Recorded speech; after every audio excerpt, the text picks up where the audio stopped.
1995, to commemorate the 30th anniversary of the original Gamera film, Daiei chose to reboot the character in a brand new film, with director Shusuke Kaneko at the helm and the studio's former rival Toho providing theatrical distribution. Gamera, Guardian of the Universe proved to be a critical darling, providing a sleek, cutting-edge update to a character who had been dormant for over a decade. This kicked off a trilogy of films starring Gamera which remain highly regarded classics of the kaiju genre. Rather than the child-friendly giant turtle of the Showa series, Gamera was reinvented as a bioengineered guardian created by the super-ancient civilization that inspired the myth of Atlantis, who developed him through their mastery of mana, the life energy of the earth. When the Atlanteans' previous genetically engineered creation, the vampire bat-like Gyaos, turned against their masters and began multiplying out of control, Gamera ended their reign of terror. While the Atlanteans' fate was already sealed, the surviving members of the civilization sealed Gamera away within an atoll containing an obelisk explaining his purpose and several magatama. They hoped that Gamera, the last hope, would one day awaken to defend future generations should the shadow of evil Gyaos ever return. While only one Gamera emerged in the modern day in response to the re-emergence of Gyaos, a graveyard of Gamera skeletons was discovered on the ocean floor in 1999. The character Shinya Kurata proposed that these were prototypes for the last Gamera, or beta versions as he called them. The Last Hope, Matt Frank's now official graphic novel prequel to the trilogy, details the creation of Gamera and the downfall of the Atlantean civilization in greater depth, but we'll touch on that later. For Guardian of the Universe, Mahiro Maeda of the animation studio Gonzo was employed to redesign Gamera and Gyaos. Shinji Higuchi was also hired to help design the monsters, and went on to serve as the director of special effects for the entire trilogy. The pair initially wanted Gamera to resemble a flying sea turtle, with the idea that both of his arms would flatten into fin-like wings during flight. Daiei, however, rejected the concept and forced Maeda and Higuchi to base Gamera's appearance more on land turtles. They also turned down Higuchi's suggestion to give Gamera elbow claws to accentuate his elbows, but he snuck them in anyway by making them retractable and saving them for the very end of the film. Some of Maeda's designs hewed closer to Gamera's appearance in the Showa series, but he made Gamera's shell and chest more rounded, basing their shape on those of real turtles. He felt a smoother, circular shell would appear more aerodynamic. Considering the original Gamera was linked to Inuit mythology in his debut film, Maeda attempted to design the new Gamera to look like he came from ancient Chinese mythology, which he said had a similar motif. Maeda's design for Gamera ended up differing from the appearance of the finished suits, specifically the shapes of his arms and abdomen, as well as the balance between the sizes of his head and body. During the modeling process, Tomo Haraguchi and his team likely made these modifications due to the physical limitations of an actor in a costume. The basis for the suits was a 3-shaku, or Japanese foot, concept model rather than any single piece of concept art. Gamera was portrayed by suit actors Takateru Manabe and Jun Suzuki for his Heisei debut. According to Higuchi, shorter actors served several purposes. I wanted to shoot a large amount of low-angle footage of Gamera and Gyaos, and the only way to avoid having the ceiling of the set be seen in the footage was to have short actors play the monsters. And if the monster actors are tall, the miniature sets must be large, but if the actors are short, smaller sets can be used. We saved money by using small sets because it costs more to construct and maintain larger sets than smaller ones. In addition, if the monster actors are short, only 2 people are needed to help them get in and out of their costumes. A team of modelers led by Tomo Haraguchi constructed 3 suits for Gamera, one apiece for action, close-up, and water scenes. The close-up suit's head was fitted with a remote control mechanism to open and close its mouth, outsourced to the Japanese company Up Art. One of the suits also featured orange lights in its eyes, although they were only used in the special report trailer due to opposition from Higuchi and special effects cinematographer Hiroshi Kidokoro. The water suit was often cut apart and repurposed during filming. One of its arms was removed and modified to depict his hidden elbow claw. An upper body Muppet made from the same mold as the Gamera suits was used to create movements and facial expressions which would have been impossible otherwise. Its internal mechanism was operated by wires. A variety of scale models were used to portray Gamera flying, including at least 2 3-shaku models and 4 1-shaku models for distant shots. An additional model of Gamera's shell was created as a reference for a CG model, which was used for his body's rotation during flight. For Gamera's regeneration underwater, a stationary 3-shaku miniature was used. This was later modified to feature a moving head and arms for certain shots during the JSDF's assault on Gamera at the foot of Mount Fuji. Animation studio Gonzo was employed once again to design the monsters for Gamera 2 Attack of the Legion. They adopted rejected design elements from G1, such as a smaller head with sharper features, and a high-mobility flight mode where Gamera's arms transform into wings, for his new look.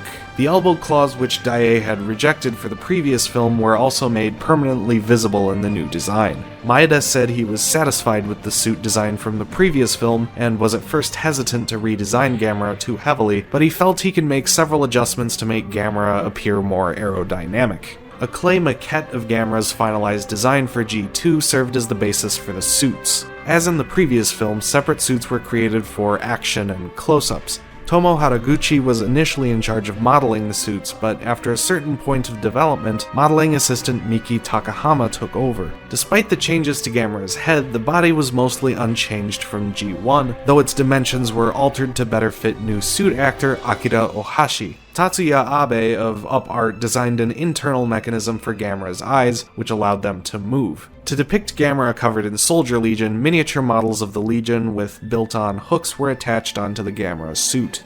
A new Muppet similar to the one from the previous film was also created, now with a wider range of motion in its neck.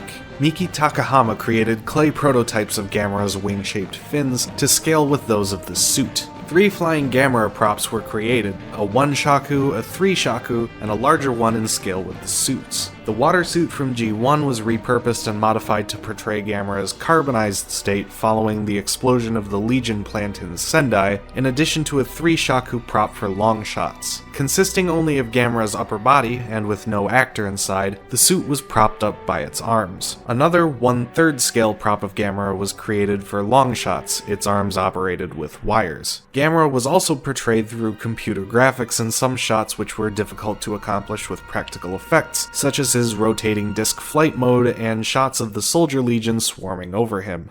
Mahiro Maeda was once again in charge of designing the monsters for Gamera 3 Revenge of Iris, with Shinji Higuchi providing a great deal of ideas and input to the design process. At the design stage, Gamera's final attack against Iris was not yet decided, and so the filmmakers considered having him reuse his ultimate plasma attack from the previous film. For this reason, some concept art showed the port on Gamera's plastron from which he fired the attack permanently open. Maeda said he felt that the more extreme, stylized designs Higuchi created for G1 were more or less brought back for the third film. For Gamera's standard flight mode, Maeda reinstated a concept that Daiei rejected for the first film, fin-like parts extending from Gamera's shell which act as air brakes. Maeda took advantage of new advancements in CGI when designing Gamera's spinning disc flight mode, making his shell compress and flatten as a result of centrifugal force when spinning. A clay concept maquette of Gamera's final design was made to estimate the volume of the suit and ensure that it would be balanced given the likely weight of its massive shell. The individual plates on the shell of the G3 Gamera suit were designed to move individually, giving them the appearance of armor, a goal of lead modeler Tomo Haraguchi since G1. While the previous suits weighed 30 to 40 kilograms, the new suit weighed 70 as a result of new materials being used to construct his shell. Gamera's head was reduced in size relative to his body, and his features became far more ferocious and vicious. Up Art's Tatsuya Abe once again designed an internal mechanism for the suit, this one allowing for Gamera's head to have a full range of motion, controlled by the neck movements of suit actor Hirofumi Fukuzawa. An individual large model of Gamera's arm, roughly the same size as a person, was utilized for close-up shots, while a model of Gamera's legs suspended from a crane was dropped onto the set below to depict him touching down in Shibuya and crushing a bus. A guignol, or hand-operated puppet, of Gamera's upper body was also utilized for some shots during the final battle with Iris in Kyoto Station. As in the previous film, CGI was employed frequently to depict Gamera in flight, especially his aerial duel with Iris. A CG Gamera model showing him from the ankles up, created from photographs of the suit, also appeared in a single shot. The demonic Gamera seen in Ayana Hirasaka's Nightmares, called Trauma Gamera, was portrayed using a modified G2 suit with a newly modeled head. Because of this, Akira Ohashi, who also played Iris, reprised his role as Gamera for these scenes. The skeletal beta versions of Gamera, which appear just before the title sequence, were also designed by Maeda, who aimed for them to appear slightly mechanical in order to emphasize their biotechnological roots. They were portrayed primarily using shells from Gamera model kits by M1 1 in Kyoto, though a miniature skull made from styrofoam and a larger model were also used. Lastly, Shusuke Kaneko explained in a 2003 interview that turtles do not exist in the universe of the trilogy, and as such Gamera isn't referred to as one, the implication being that humanity instead perceives him as a strange mythical beast. Still, a couple of oversights find their way into Gamera 3. The words turtle's shell are used in a report about the graveyard, and a turtle figure is seen on Saito's desk. The scene where Ayana learns about Genbu, the black tortoise with snake, might superficially appear as another oversight, but it is never referred to as a turtle or tortoise by the characters. It's viewed as a creature of legend like Gamera himself, implying that the Guardian of the Universe may have been the in-universe inspiration for the Guardian of the North.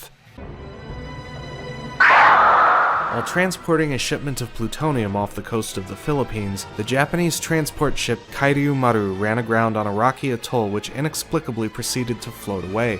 A deadly nuclear accident was avoided, but a team led by insurance investigator Naoya Kusanagi and a crew member from the Kiryu Maru's escort ship Nojima Yoshinari Yonemori sought to track down the atoll. After locating it, they discovered several kama-shaped beads, or magatama, scattered across its rocky surface, as well as a stone obelisk inscribed with rune characters. Yonemori noticed that the stone structure seemed to be at body temperature and heard a faint heartbeat just before the obelisk shattered and the atoll began to shake and break apart. He was plunged into the water and saw a colossal shape emerge from the atoll. In Fukuoka, preparations were underway to capture 3 mysterious man-eating flying monsters. Ornithologist Mayumi Nagamine, in cooperation with Nagasaki police and the Japanese government, planned to lure them inside the Fukuoka dome using floodlights and a bait of raw meat, then sedate and trap them inside. Even with the sea monster approaching the city, the plan was carried out, with 2 of the creatures successfully caged and the 3rd escaping.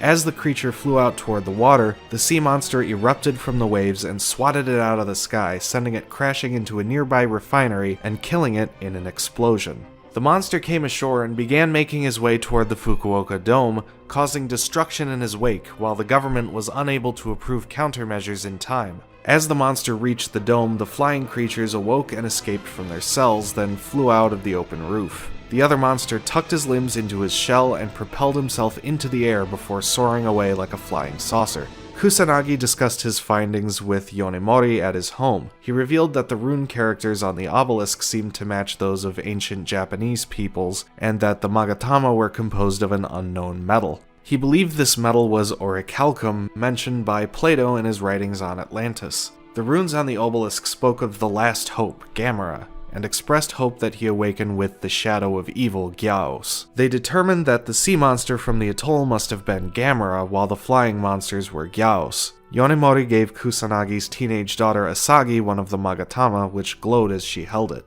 Gamera next came to the rescue of Nagamine, Yonemori, and a young boy trapped on a bridge in the Japanese countryside, killing the Gyaos, menacing them with a plasma fireball. The last Gyaos appeared soon after and fired its supersonic scalpel beam at the humans on the bridge, only for Gamera to block it with his hand. Gyaos fled with Gamera in pursuit. This proved to Nagamine, Yonemori, and Kusanagi that Gamera was on their side, but the Japanese government deemed him to be the greater threat and was still determined to capture the last Gyaos. The JSDF mobilized against Gamera, shooting him down over Mount Fuji while he was pursuing Gyaos. Asagi felt drawn to Gamera and convinced a cab driver to bring her to the battlefield so she could see him.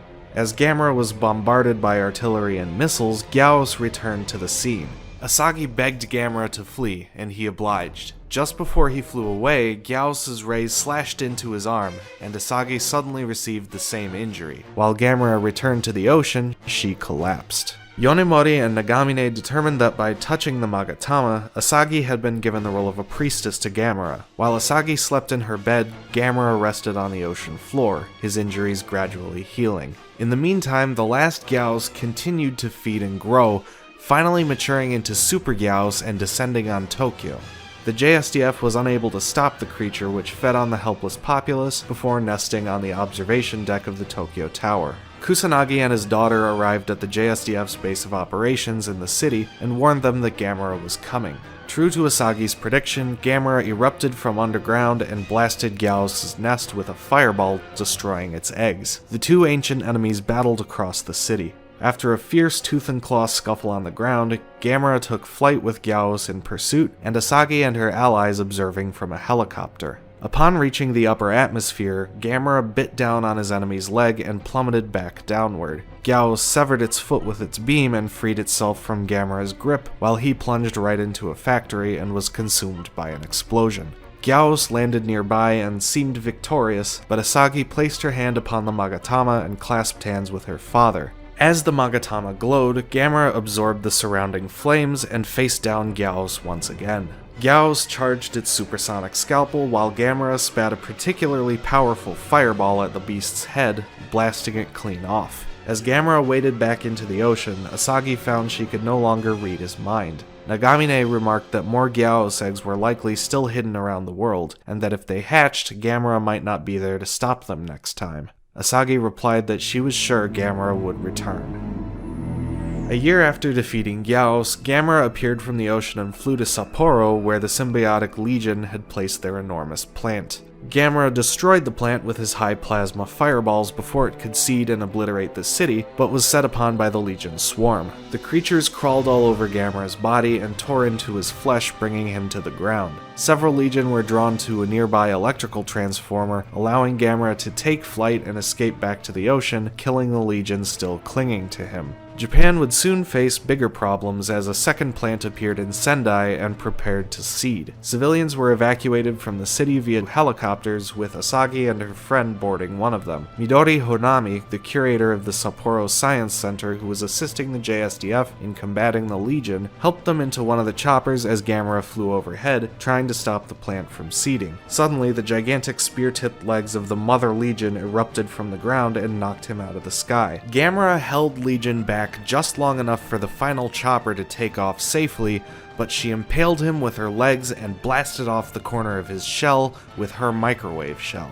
She burrowed away just as the plant prepared to launch its seed. Gamera limped toward the plant and attempted to uproot it, but knew he was too late to stop it. He then threw himself in front of the plant and took the full force of the explosion, which also leveled Sendai. Gamera stopped the Legion from launching a seed into space, but seemingly at the cost of his life. The JSDF set up a defense line to try to stop Mother Legion from reaching Tokyo. Asagi insisted to Honami that Gamera wasn't dead, and the two of them traveled to the ruins of Sendai where onlookers had gathered around his motionless body. As Asagi held her Magatama in her hand, the sparks given off by nearby fires began to swirl above Gamera, taking the shape of a giant Magatama before flowing into him. As he rose up, fully healed, the Magatama shattered in Asagi's hand. Gamera wasted no time and flew to the outskirts of Tokyo to confront Mother Legion, who had wiped out the majority of the defense line. Gamera struggled to hold his ground against his foe, while her swarm threatened to turn the battle permanently in her favor. Honami's colleague Obitsu was able to convince a nearby power substation to switch on, attracting the Legion swarm to its power lines. His ally Colonel Watarase then ordered JSDF helicopters to open fire on the stationary soldier Legion, eliminating them all. Supported by the JSDF, Gamera turned the tide of battle against Mother Legion and was able to tear off her horn. However, this only served to enrage her as she began firing searing red whips of energy from her forehead, which tore into Gamera's body. Left with no other option, he summoned a huge amount of energy from around the world. The plastron on his shell opened, and from it he fired a massive beam of energy which obliterated Mother Legion. As the JSDF looked on at the victorious Gamera, he took flight and soared high into the sky above. The victory had come at a cost though, as Gamera had been forced to sever his connection to Asagi, and therefore all of humanity, in order to rise from the dead. Humanity was left to wonder if Gamera would still be their ally if they proved to be a danger to the planet. 3 years after Gamera's victory over Legion, a graveyard of what appeared to be Gamera skeletons was discovered on the ocean floor. In addition, newly evolved Hyper-Gyaos began to appear in force around the world. Gamera pursued 2 of the creatures in the skies over Shibuya, shooting one down with a fireball. He landed to finish it off at point-blank range, setting much of the surrounding area ablaze. The second Gyaos attacked him, and he caused even more carnage in his desperation to destroy it. He finally managed to blast it to pieces, sending burning flesh raining onto terrified civilians nearby. Gamera promptly took flight and continued hunting down the Gyaos around the world, leaving a ward of Tokyo in ruins. Mayumi Nagamine, attempting to understand the sudden surge in Gyaos activity, met with Asagi, who had returned to Japan after looking abroad for answers about Gamera. In her travels, she learned of the concept of mana, the supposed life energy of everything on Earth. Gamera seemed to consume and draw power from mana, while Gyaos thrived in environments when mana was low. To rise from the dead and defeat Legion, Gamera had consumed a tremendous amount of mana and depleted it, allowing Gyaos to re-emerge and evolve at an unprecedented scale. With his connection to humanity gone and his enemies overrunning the world, Gamera had become desperate and reckless in his crusade. But even with her mental link with Gamera gone, Asagi still believed that he was on their side. The JSDF felt differently, however, and designated Gamera as its biggest enemy. Meanwhile, a young woman named Ayana Hirasaka awakened a strange demonic creature within a shrine in the village of Asuka, Nara. Ayana, who blamed Gamera for killing her parents during his 1995 battle with Super Gyaos in Tokyo, named the creature Iris and vowed to raise him to take revenge against Gamera. Iris grew quickly and attempted to fuse himself with Ayana, only for Tatsunari Moribe, a classmate of Ayana's whose family guarded over the shrine holding the monster, to cut her free from the creature. Ayana was taken to a hospital while the enraged Iris went on a rampage throughout the village, killing its inhabitants and growing into a gigantic monster. Mito Asakura, an occultist member of the Japanese Cabinet Secretariat and supposed descendant of the Atlanteans, and game programmer Shinya Kurata, who both believed Gamera needed to die so that Gyaos could reduce the human population and save the world, took interest in Ayana's bond with Iris and attempted to exploit it by bringing her to a shrine in Kyoto. Nagamine analyzed tissue samples Iris left behind, determining that he was a Gyaos mutation that could fuse with a human and evolve himself further. She traveled to Kyoto with Asagi and confronted Shinya, who crowed that Gamera's defense of humanity made him weak. He also believed the Gamera skeletons discovered on the ocean floor were beta versions, discarded once the Atlanteans successfully created the finished Gamera, a vessel they infused with mana. Nagamine and Asagi tried to leave Kyoto with Ayana, but as they reached Kyoto Station, the entire city was struck by a typhoon, halting all travel. In the meantime, the JSDF had unsuccessfully assaulted the adult form of Iris, which wiped out the attacking troops and began flying toward Kyoto. Fighter jets pursued the monster, but were interrupted by the arrival of Gamera, who engaged in a dogfight with Iris. The JSDF was ordered to shift its target from Iris to Gamera and shot him down. Iris landed in Kyoto unopposed and began making his way to Ayana. Gamera flew overhead and spat fireballs at Iris, who swatted them away with his tentacles, setting Kyoto ablaze. Gamera landed and the two monsters stared each other down before beginning to fight. As the monsters' battle drew closer to Kyoto Station, Iris impaled Gamera on his arm blade, seriously wounding him. Asagi realized that Ayana was linked to Iris much like she was once linked to Gamera, and begged her to stop. Asakura grabbed Ayana's Magatama and attempted to command Iris herself. Gamera and Iris barreled into the station, killing Asakura and crushing Shinya under debris soon after. With Gamera unconscious, Moribe tried to attack Iris with the dagger he had saved Ayana with, but the creature threw him aside. Iris then attempted to fuse with Ayana once more, this time against her will. Gamera got back to his feet and plunged his fist into Iris's chest, enveloping Ayana. Iris bellowed in rage and pinned Gamera's hand to the wall with his arm blade. As Iris drained Gamera's blood and his tentacles formed plasma fireballs of their own, Gamera was forced to make a quick decision. Just before Iris unleashed his attack, he severed his trapped hand with a fireball, pulling Ayana free at the same time. Gamera absorbed the plasma on his stump arm, forming a fiery fist, which he drove directly into Iris's chest wound. Iris roared in agony and finally exploded. Gamera walked over to Iris's shattered corpse before setting Ayana down next to Asagi and Nagamine. Nagamine tried unsuccessfully to resuscitate her, but she awakened after Gamera let out a loud roar. Ayana begged for forgiveness as the wounded Gamera walked out into the burning cityscape. As thousands of Hyper-Gyaos descended on the city, the JSDF officially changed its target from Gamera to Gyaos. Asagi declared that Gamera would keep fighting, even alone. Nagamine responded that Gamera wasn't alone.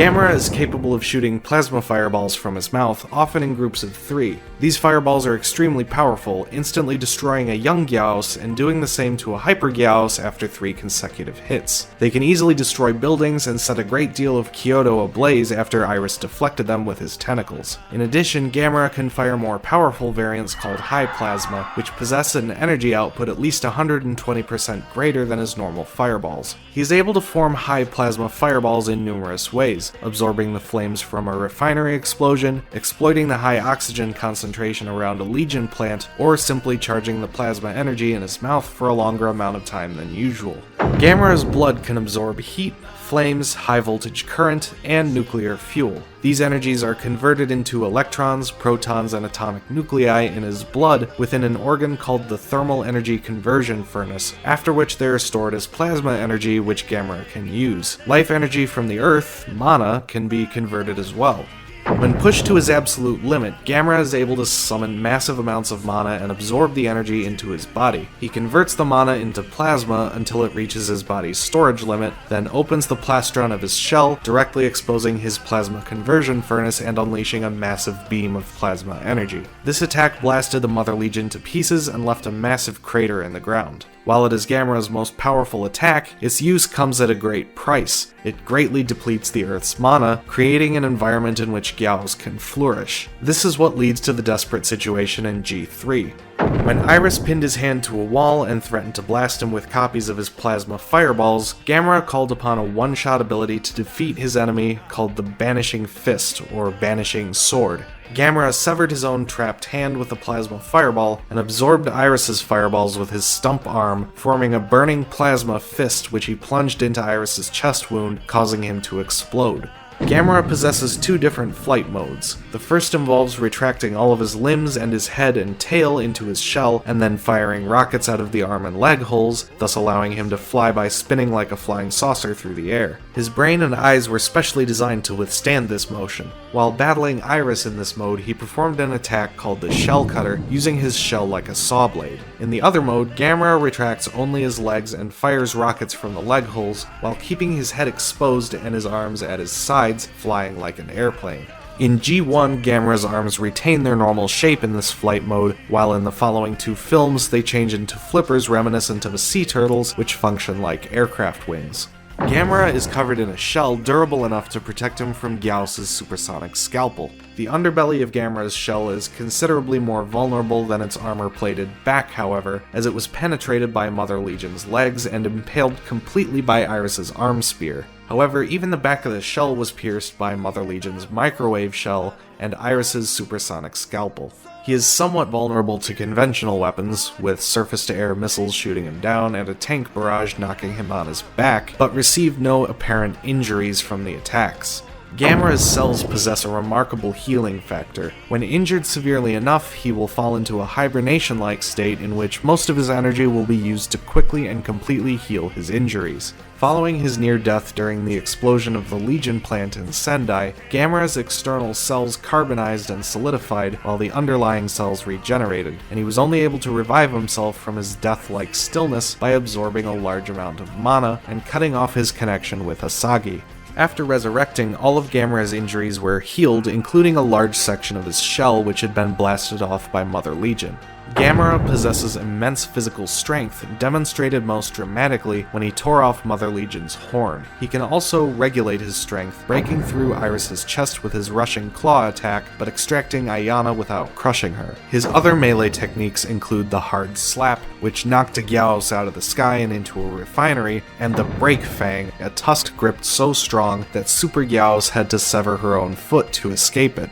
Prior to his battle with her, Gamera's elbow claws were hidden under his skin, but he unsheathed one and used it to slice into her leg. After this point, the claws were permanently exposed on both of his elbows. Gamera also has calf claws on his legs, though he didn't use them during his battles. Gamera is an extremely adept swimmer, able to achieve speeds up to 180 knots, and can breathe underwater for extended periods of time in a hibernation-like state. He can also take flight directly from underwater, launching himself into the sky from beneath the waves. Gamera is able to form a telepathic bond with a human through a Magatama, granting that individual the role of his priest or priestess. Using this connection, Asagi was able to order Gamera to retreat while facing a Gyaos at Mount Fuji, and seemed to play a role in his use of a high plasma fireball to destroy the same Gyaos. It does have drawbacks, however, as she experienced the same injuries as Gamera and maintained a similar state of being. When Gamera was resting at the bottom of the sea to heal, Asagi was constantly sleeping as well. Their connection diminished after Gamera defeated Super Gyaos, and he was forced to sever it entirely to revive himself following his first battle with Mother Legion, causing all of his Magatama to shatter. Like Gyaos, Gamera can alter his own chromosomes to make his body more suited to combat, a handy in-universe explanation for the different designs in each of his films. While Gyaos' supersonic scalpel was able to pierce his skin in G1, by G3 his skin could deflect the same ray from Hyper Gyaos.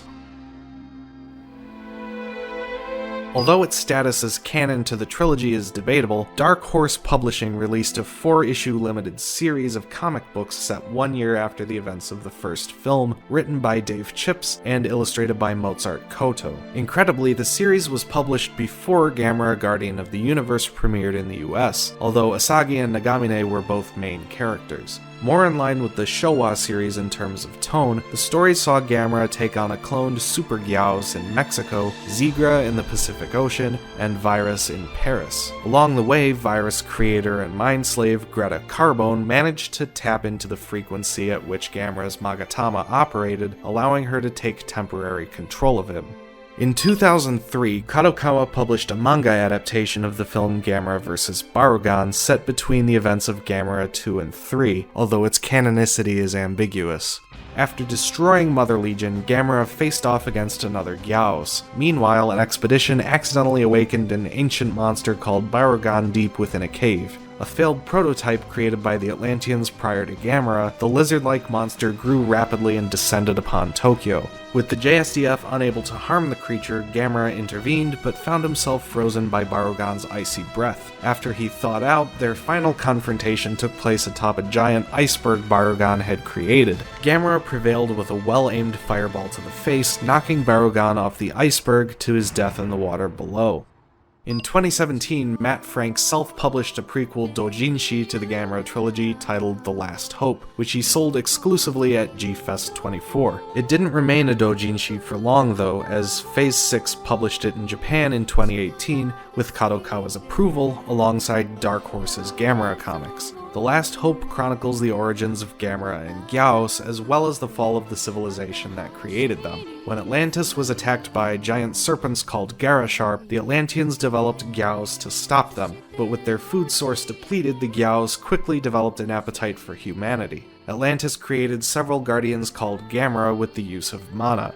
Unlike Gyaos, these guardians possessed a link to humanity through special Magatama that mentally bonded them to a human priest or priestess. All but one perished driving off the Gyaos, leaving Atlantis vulnerable when they returned, accompanied by a gigantic Garasharp. In order to ensure humanity's future, the last Gamera took it upon himself to destroy the Atlantean capital, knowing its consumption of mana was what attracted the monsters. The survivors commemorated Gamera's sacrifice and entrusted him to future generations by sealing him within an atoll, along with Magatama and a stone obelisk explaining his purpose. Mahiro Maeda also illustrated a 12-page comic about the final days of Atlantis for a making-of book about Gamera Guardian of the Universe.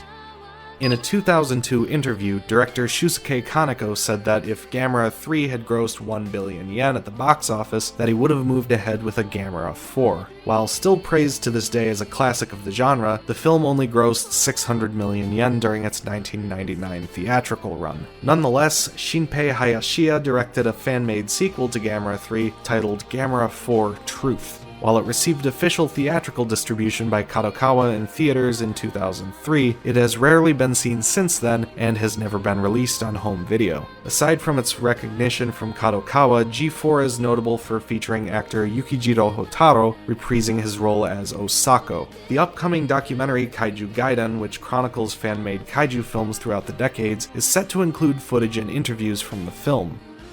The Gamera trilogy was the inspiration for a handful of tie-in video games, including Gamera Guardian of the Universe for the Nintendo Game Boy, Gamera Gyao's Destruction Strategy for the Super Famicom, and most notably Gamera 2000 for the Sony PlayStation, an arcade-style space shooter in which the player takes on the role of a member of the Science Defense Academy who gives orders to Gamera. They fight against an invading alien civilization known as the Biomechas, who have at their disposal an army of genetically engineered mutant Neo-Gyaos. The Heisei incarnation of Gamera has made appearances in other video games, including the pachinko games CR Gamera and Gamera Battle for iOS. Most recently, Gamera was featured in the survival horror game City Shrouded in Shadow, combating the symbiotic legion and trying to destroy their plant. While he is friendly to the human characters, the player can accidentally get crushed during his battle with the legion. Godzilla's in the game too, along with many other icons of Japanese sci-fi, but of course their paths never cross. A Gamera suit from Guardian of the Universe appeared in 2 direct-to-video films by Noriaki Yuasa, who directed all but one of the Showa Gamera films. In Cosplay Senshi Cutie Night, Yuasa himself played a character who gives one of the heroines a device to summon a human-sized Gamera. He returned in Cosplay Senshi Cutie Night 2, released the following year. The Heisei Gamera did meet Godzilla on one occasion, directed by Shusuke Kaneko no less, in the form of 2 Bandai figures wielded by kids on a playground. Naturally, the Godzilla depicted is from GMK, which he also directed. This moment from episode 11 of Ultraman Max was only meant to appear in the broadcast version per Tsuburaya Productions' agreement with Toho and Kadokawa. The English dub of the show available on Toku also includes it. Kadokawa pitched a proper crossover between the 2 franchises in the early 2000s, but Toho declined, likely due to the prospect of having to share profits with Kadokawa while providing the more marketable monster star. Kadokawa did finally produce Gamera the Brave for the series' 40th anniversary in 2006, though it wasn't connected to the Heisei trilogy. And with that, we close the book on the Guardian of the Universe. Today we're taking you back to 2013, when you clicked on what you thought was another fan trailer for Legendary Pictures' Godzilla, and gradually realized you were watching the real deal.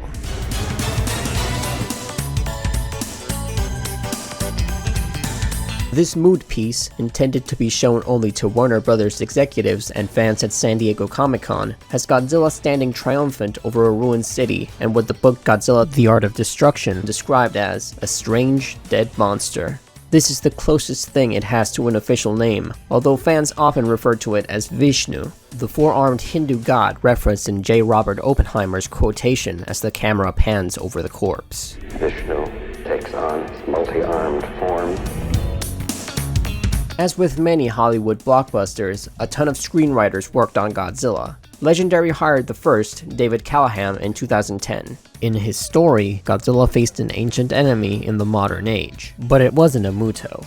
Josh Nizzi designed Rockmutul in the spring of 2011, with Frank Hong contributing a battle between Godzilla and the 6-legged beast in Alcatraz. By the time British VFX company MPC began work on the Godzilla mood piece in 2012, Max Borenstein was writing the draft that would introduce the Mutos. He clarified in an interview with Toho Kingdom that the strange dead monster was simply a placeholder to show Godzilla would fight another monster. The MPC mood piece surprised the Hall H crowd at San Diego Comic-Con in 2012, who gave director Gareth Edwards a thunderous reception. Though cunning attendees snapped a few photos, and a modified version of it was screened again the following year, the rest of us wouldn't get to see it until October 4th, 2013, when IO9 discovered it on YouTube in 720p quality. The user who uploaded it had no avatar, no other videos, and identified themselves as Akira Watanabe, the Toho art director who helped design Godzilla in 1954. Warner Brothers soon took down the video, but duplicate uploads ensured that it spread through the fandom like atomic breath through Tokyo. Ironically, some of the footage was enhanced for the first official Godzilla trailer to make up for the lack of completed VFX shots. There has yet to be a Blu-ray or DVD release of the film, with the mood piece as a bonus feature, leaving Watanabe's bootleg as the best record of the strange, dead monster's existence. The marketing campaign for the 2014 film held back on images of the Mutos for quite some time, leaving room for a few false rumors that the strange, dead monster would appear in the movie after all. This set of images was purportedly for a Bandai America toy line, with the spindly Muto based on descriptions of the footage shown at Comic-Con in 2013. Someone also dreamed up the name Talagan for the strange dead monster, which means fallen in Korean. That's as far as we can stretch this video about one of the most obscure monsters in Godzilla history.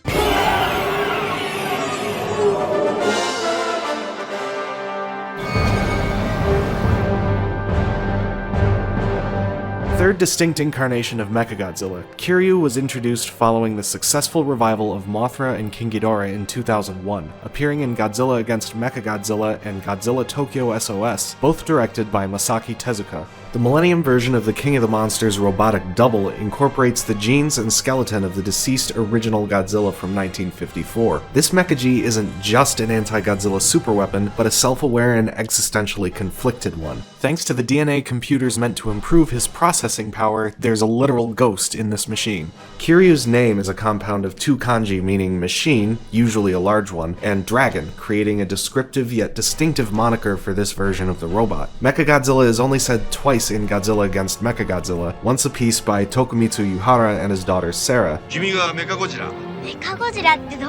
and never spoken at all in Tokyo SOS. Kiryu also carries the military designation Multipurpose Fighting System Type 3, following the JSDF convention of naming weapons after the year in which they were introduced. This full designation is often shortened to just MFS-3, or Type 3 Kiryu.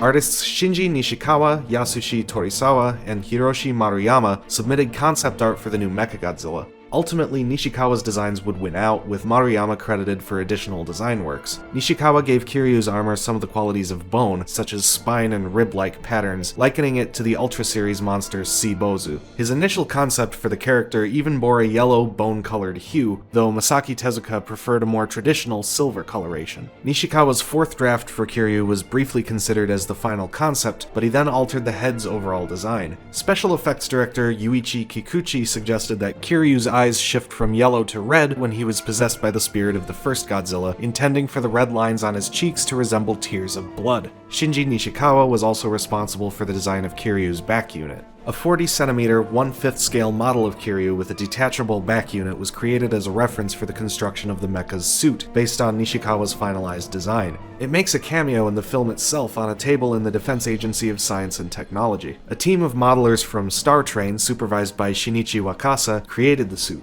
Creating Godzilla foes was old hat for this company, as they'd already made Orga and Megaguirus. For stunt sequences too difficult to execute through suitmation, 1/2 scale Kiryu and Godzilla models were created. They appear in at least 2 scenes. Kiryu's King Kong vs. Godzilla-esque tail swing, for which they were attached to a spinning base, and the monster's plummet into the ocean. A highly detailed CG model of Kiryu's suit was also employed for several shots during his transport and descent into Shinagawa to create movement which was impossible for the suit or scale model. The close-ups of Kiryu's jet boosters in this scene are also purely CG. Shinji Nishikawa returned for Tokyo SOS to design Kiryu's new weaponry. Star Train and Shinichi Wakasa partially remodeled the suit for the mech to reflect Nishikawa's final concepts. In light of difficulties with filming combat scenes in the previous film, the team attempted to reduce the weight of the suit with the new components. The suit was also repainted with a black tinge at the wishes of special effects director Eiichi Asada in order to give it a gunmetal finish. For the scene in which Yoshito Chujo is ejected from Kiryu's cockpit, a full-size model of its hatch was used, composited over blue screen footage of the suit's backside. Lastly, the Tokyo SOS suit returned for live-action segments of the pachinko game CR Godzilla 3ST Battle in 2006. Although Dr. Serizawa gave his life to kill the original Godzilla in 1954 with the Oxygen Destroyer, Japan still found itself threatened by other monsters such as Mothra and Gaira in the following decades. In 1999, a second Godzilla landed in Tateyama and shrugged off the Japanese Xenomorph Self-Defense Force's most advanced weapons. Their anti-Megalosaurus force proposed dredging up the skeleton of the first Godzilla from Tokyo Bay and using it as a framework for constructing a robot to combat the new Godzilla. They inserted cloned DNA from the bones into the quasi-organic computer controls to take over subconscious motor control functions for the crew. Akane Yashiro, a former maser cannon operator who had been demoted after sideswiping her commanding officer during the Tateyama battle, was selected as the pilot.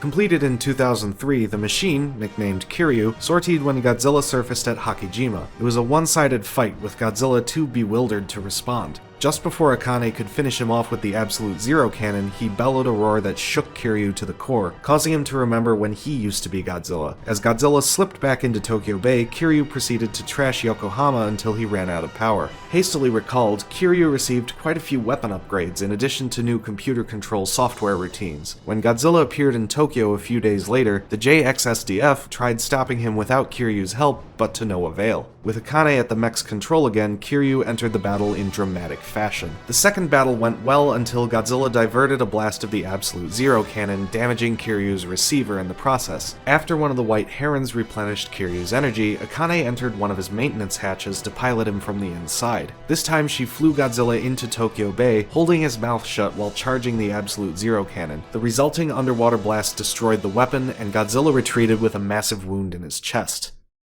In 2004, the JXSDF sent Akane to America for further flight training. Kyosuke Akiba took over her place as Kiryu's pilot in case Godzilla reappeared. The mech underwent heavy repairs, including the replacement of nearly all of his weapon systems. This included the Absolute Zero cannon, as the JXSDF was unable to procure an artificial diamond large enough to build a second one. Mothra's tiny priestesses, the Shobijin, appeared to Professor Shinichi Chujo and claimed that building Kiryu using the bones of the original Godzilla was a violation of the natural order, and was also responsible for luring the current Godzilla to Japan. They offered Mothra's services to defend the country instead. Since Mothra had attacked Japan in 1961, Prime Minister Hayato Igarashi declined the Shobijin's offer when Chujo explained the situation to him. However, he vowed to end the project as soon as Kiryu destroyed Godzilla. When Godzilla attacked Tokyo again, Mothra rushed into battle with him. When she began to falter, the Prime Minister ordered Kiryu to back her up. Mothra's twin larvae arrived on the scene as well. Nonetheless, Godzilla damaged Kiryu's transmitter and killed the adult Mothra. The enraged larvae and the JXSDF held him off long enough for Chujo's nephew, Kiryu mechanic Yoshito, to enter a maintenance hatch and make the necessary repairs. Before Kiryu returned to the fight, a blast of Godzilla's ray warped the door, leaving Yoshito trapped inside. With a combination of his new Spiral Claw and Triple Hyper Maser, Kiryu defeated Godzilla by targeting his chest wound. When Akiba ordered him to finish the job, however, Kiryu broke free of his control and flew Godzilla out to sea instead. White Heron pilot Azusa Kisaragi shot open the maintenance hatch, and Kiryu rotated to allow Yoshito to escape, displaying a farewell message on one of his screens.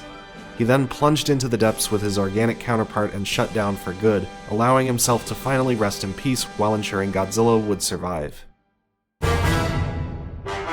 Kiryu typically opened a fight with a hail of fire from his back unit. In Godzilla against Mechagodzilla, it had Type 95 470mm multi-purpose guided missiles loaded into its sides, and Type 87 680mm multiple interlocking rockets into its front cannons. In Tokyo SOS, these were upgraded to Type 98 320mm missiles and Type 4 rockets, respectively.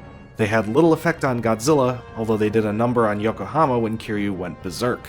After Godzilla smashed its cannons, Akane launched the rest of the original back unit at him to gain some distance. The cannons on the second back unit could be launched individually. While Godzilla shot down the first, the second floored him with a massive explosion. Kiryu had twin railguns attached to each of his wrists, Type 0s in Godzilla against Mechagodzilla, and Type 4s in Tokyo SOS. Like his back unit weapons, they excelled at urban destruction, but not at damaging Godzilla. Kiryu's right-hand Type 0 railgun was equipped with a maser blade, which easily broke Godzilla's skin before delivering a powerful electric shock. Unfortunately, it didn't stand a chance against his atomic breath. Kiryu had a Type 99 double maser cannon, or twin maser cannon, in his mouth. Aside from his chest-mounted weapons, it was Kiryu's most potent option against Godzilla at range, especially when fired at his eyes or chest scar. Kiryu's ultimate weapon was the Type 3 Absolute Zero cannon, which, as its name suggested, could freeze a target to absolute zero, effectively smashing its atoms. However, it required significant charging time, giving Godzilla an opening to attack the first time Akane successfully used it. The second blast, fired underwater, left Godzilla with a massive chest wound and led to his retreat. It also destroyed the massive artificial diamond powering the weapon, forcing the JX-SDF to replace it with the Type 4 triple hyper maser cannon. Used in tandem with the double maser cannon, it took all the fight out of Godzilla, allowing the Mothra larvae to cover him in webbing. In Tokyo SOS, Kiryu's right hand could transform into the Type 4 anti-beast drilling device, or Spiral Claw. Aimed at Godzilla's abdomen, it had a devastating effect on the monster, leaving him open to the triple hyper maser cannon. Since Godzilla consistently let Kiryu make the first move, Akane and Hayama could have saved themselves a lot of trouble if they had just led with his most powerful weapons. Of course, their hesitancy likely had more to do with tokusatsu conventions than JX-SDF combat doctrine. Aircraft called the White Herons, or Shirasagi, transported Kiryu into battles, replenished his energy with a microwave transmitter, and provided fire support. Akane and Hayama also piloted Kiryu from inside White Herons. In Tokyo SOS and Godzilla Rulers of Earth, Kiryu could deploy extremely strong metal wire from his body to bind another monster in conjunction with the claws on his chest hatch, allowing him to transport them over long distances. Kiryu was an extraordinary brawler. His repertoire included open-handed strikes, tail whips, powerful throws, and on one memorable occasion, a high-speed ram which left him completely unharmed. Kiryu was agile enough to duck under a blast of Godzilla's atomic breath, then leapt over his head to deliver a counterattack. His pilots also used his jet boosters to help execute a spinning throw and evade another atomic ray. Though Kiryu was capable of flight, he had limited range and required the White Herons to transport him to Godzilla's location. Akane and Hayama rarely used his jets during battle, although Akane carried Godzilla out to Tokyo Bay and Kiryu flew far enough to sink both Godzilla and himself in the Pacific Ocean. Though resistant to Godzilla's physical blows, Kiryu was often knocked around by the monster's atomic breath, and damage to his control system prevented him from operating on 2 occasions. Though Akane was able to pilot Kiryu from the inside in 2003, and Chujo repaired it in 2004, the JX-SDF had to sacrifice additional personnel to keep Godzilla distracted. Kiryu's energy reserves can only last for 2 hours of combat, or less if he uses the Absolute Zero cannon. In addition, his DNA computers have a tendency to ignore kill orders against Godzilla and assume control of the machine. Godzilla against Mechagodzilla has a number of parallels to the acclaimed anime series Neon Genesis Evangelion. The most obvious is the plan to divert Tokyo's electricity to revive Kiryu, which closely resembles Operation Yashima from episode 6 of Evangelion, in which Japan's electricity is rerouted to a particle cannon operated as a sniper rifle by EVA Unit 1's pilot Shinji Ikari. Other parallels include Kiryu and the Evangelions both being cybernetically enhanced remains of giant creatures developed to fight those creatures, both Mecha being prone to going berserk and having limited internal power reserves, a female pilot who feels that her only worth or purpose lies in piloting her mecha, a scene in which a female lead has to enter a mecha through a maintenance hatch on its exterior, and a motherless child whose father oversees the mecha's missions from the home base. Kiryu has a split-second cameo in Godzilla Final Wars in the form of an 8-inch Bandai figure. As with many of the kaiju in this scene, it's unclear whether a real Kiryu ever existed in this continuity.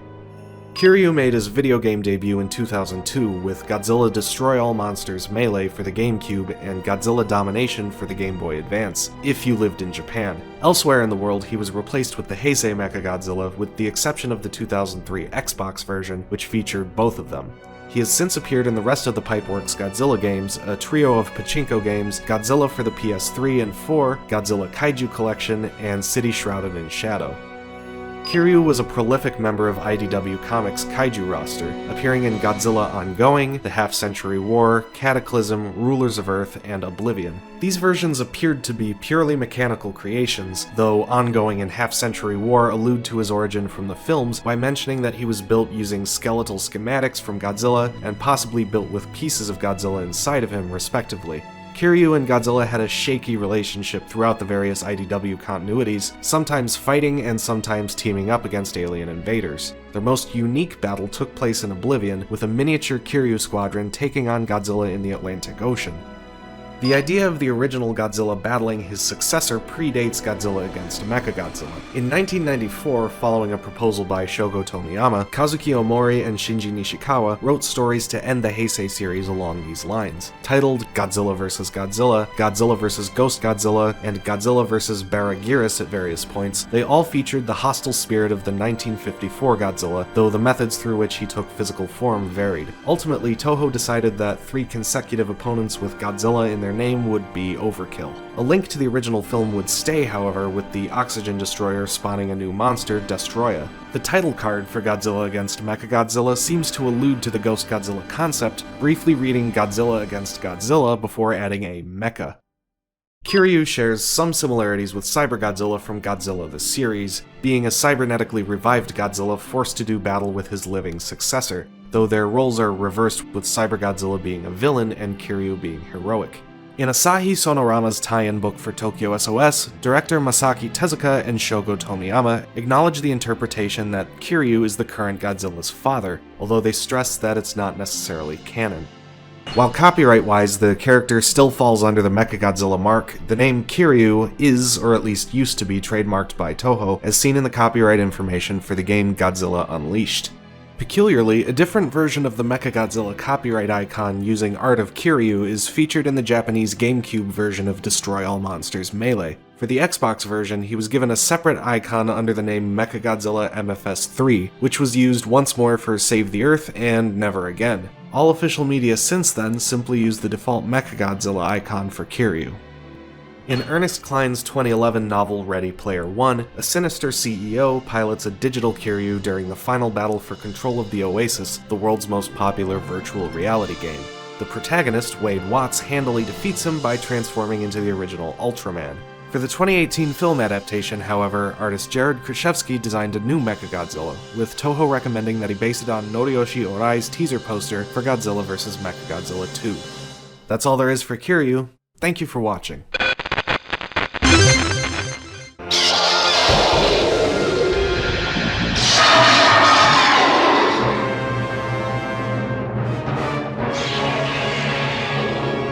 After the middling box office returns of Godzilla vs. Biollante, Toho decided to bring back one of the Monster King's most famous adversaries for Godzilla vs. King Ghidorah.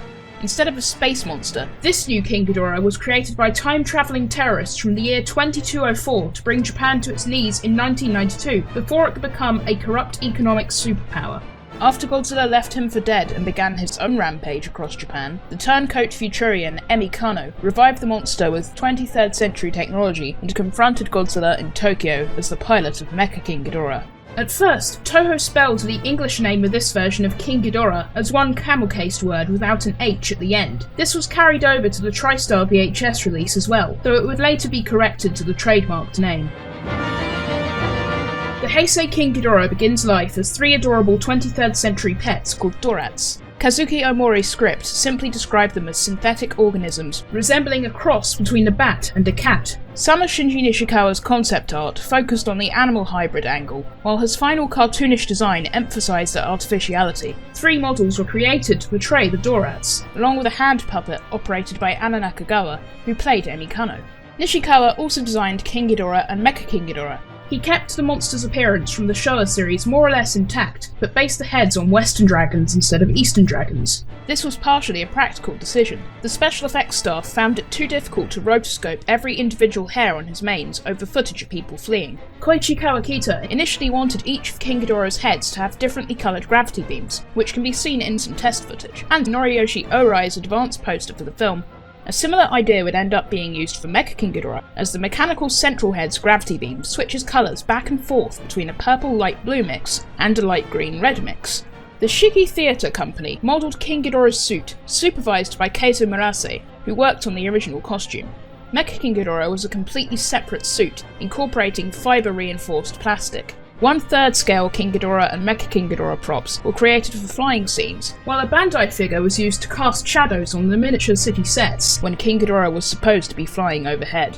Hurricane Ryu Hurricane wore the King Ghidorah suit, aided by 16 piano wires and 9 puppeteers, but the 200kg Mecha King Ghidorah suit snapped to the 18 wires holding it up so frequently the crew decided it was too dangerous to put a person inside. Its plunges still proved hazardous for the miniatures. For the scene of Mecha King Ghidorah flying over the Tokyo Metropolitan Government building, the prop was hung from a crane and filmed on an open set. Planning to prevent Japan from becoming a corrupt economic superpower by the 23rd century, a group of time-travelling terrorists known as the Futurians journeyed to 1992 and claimed that Godzilla would return to destroy Japan in the near future, rendering the nation uninhabitable. They assembled a team of Japanese citizens to go back to Lagos Island in 1944, as they believed the Godzillasaurus there would be exposed to an H-bomb test conducted at nearby Bikini Atoll 10 years later and transform into Godzilla. The Futurians teleported the Godzillasaurus to the Bering Sea, where they believed it would die, and in its place, secretly left behind 3 genetically engineered creatures called Dorads. When exposed to the H-bomb, they merged together into King Ghidorah, who the Futurians unleashed on Japan in 1992. He first attacked Fukuoka, tearing the metropolis apart with his gravity beams. The Futurians demanded that the Japanese government surrender to them and follow their demands for rebuilding the country. Godzilla, who had not been erased from history at all, threw a wrench into their plans. The Futurians sent King Ghidorah to kill him, and the 2 titans duked it out near Hokkaido. Although Godzilla had recently absorbed energy from a nuclear submarine, increasing his height to 100 meters, King Ghidorah still had the edge in maneuverability and firepower. By then, Emi Kano and the android M11 had defected from the Futurians. Helped by the writer Terasawa, they assaulted their comrade's ship, Mother, and destroyed the computer controlling King Ghidorah. The severed connection stunned the 3-headed dragon, giving Godzilla time to recover. Though King Ghidorah nearly suffocated him, Godzilla knocked his enemy back with a nuclear pulse, then severed his middle neck with a spiral heat ray. Emi used the subship Kids to teleport Mother and the other Futurians in front of Godzilla, who promptly obliterated them.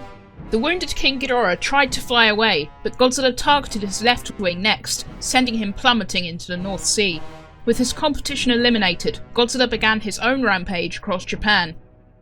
Emi believed that King Ghidorah could be revived with technology from her time so long as his corpse was preserved by the cold water, and travelled back to 2204 in Kids. As Godzilla tore through Tokyo's Shinjuku ward, Mecha King Ghidorah materialised in a flash of pulsing energy. Piloted by Emi and reinforced with several robotic segments, Mecha King Ghidorah wasted little time in launching an all-out assault. Still, the cybernetics were vulnerable to Godzilla's atomic breath, and the cyborg seemed doomed. Just before Godzilla could deal a fatal blow, Emi activated Mecha King Ghidorah's giant claws and machine hand, allowing her to carry him out to sea. Godzilla's ongoing attacks sent them both crashing into the waves, but Emi and M11 escaped in Kids. Though the King of the Monsters survived, Japan was safe for the time being. After its battle with Godzilla, the UN organisation G-Force salvaged Mecha King Ghidorah's remains from the bottom of the sea for analysis. Its 23rd century robotics are essential in the construction of Mechagodzilla. After Mechagodzilla was destroyed, the technology was further developed for the construction of Mogira. Ghidorah is able to fire gravity beams or plasma gravity beams from each of his 3 mouths. The beams fluctuate in power, dealing only minor damage to some buildings while easily blasting others to pieces. Mecha King Ghidorah's centerhead is outfitted with a gravity laser cannon, which projects laser beams roughly as potent as his gravity beams. A storyboard for vs King Ghidorah shows Mecha King Ghidorah combining his rays into a single powerful blast against Godzilla. The entry for the cyborg in the video game Godzilla Movie Studio Tour seems to reference this, calling the attack a triple plasma ray beam. King Ghidorah and Mecha King Ghidorah can achieve flight at speeds of up to Mach 4, allowing them to easily outpace F-15J fighter jets. Ghidorah is able to generate shockwaves powerful enough to damage buildings and bridges. Mecha King Ghidorah actually flies by way of anti-gravity propulsion devices installed in the armour around his ankles. His wings function only as solar panels, which is how he was able to complete his mission even after Godzilla damaged them.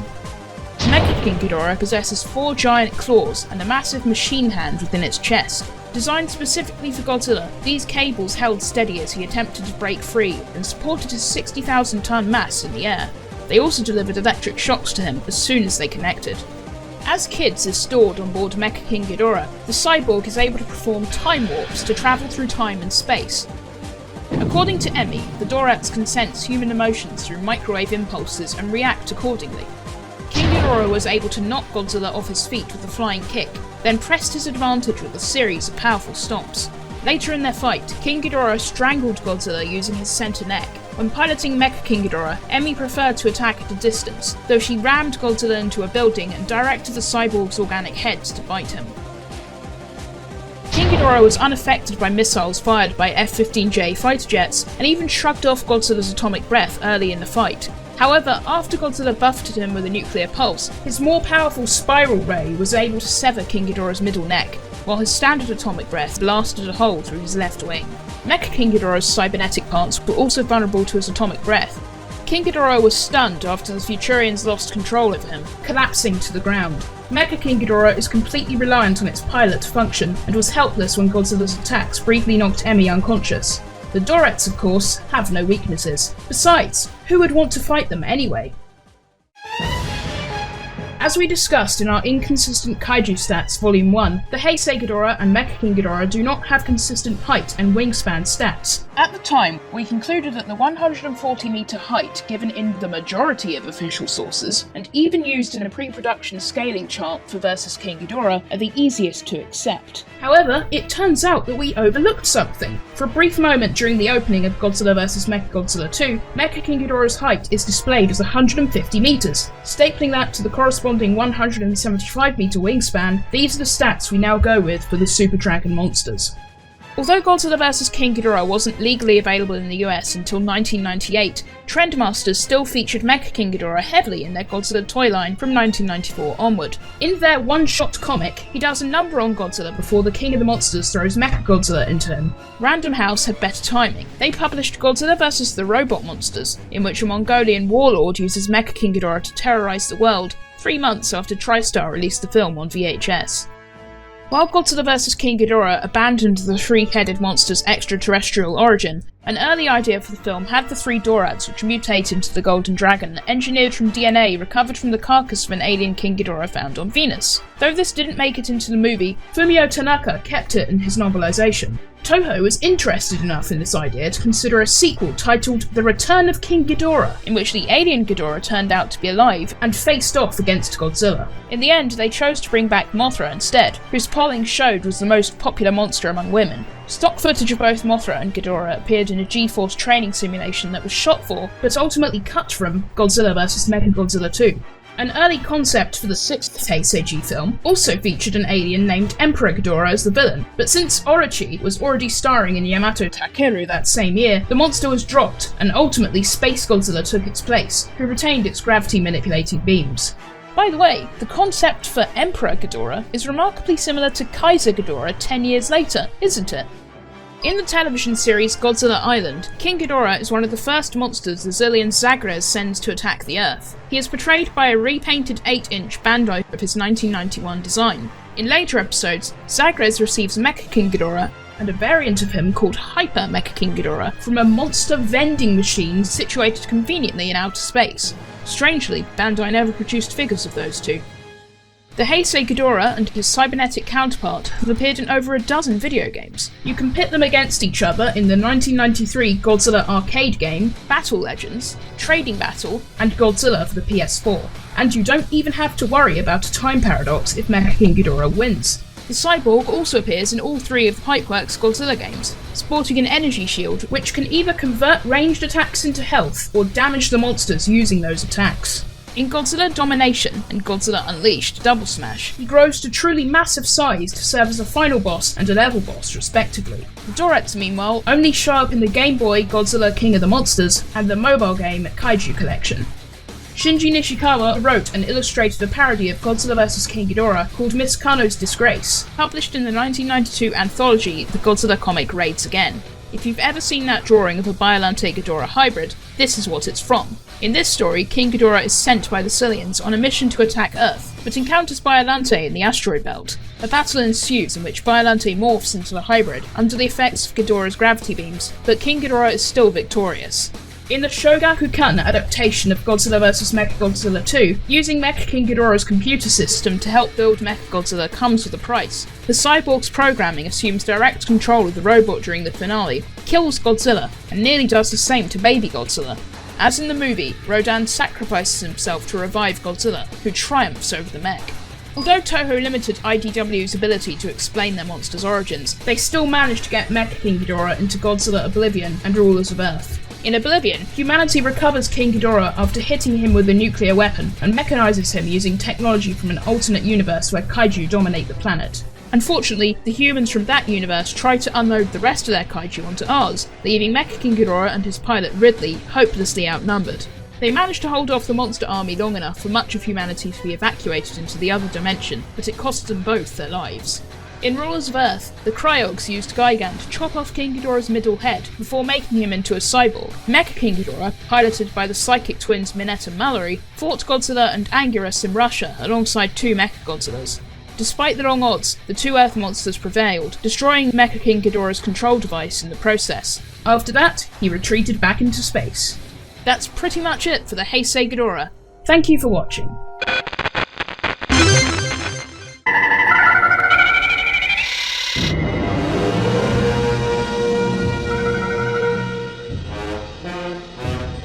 King Ghidorah is an extraterrestrial three-headed dragon who first appeared as the villain in 1964's aptly named Ghidorah the Three-Headed Monster.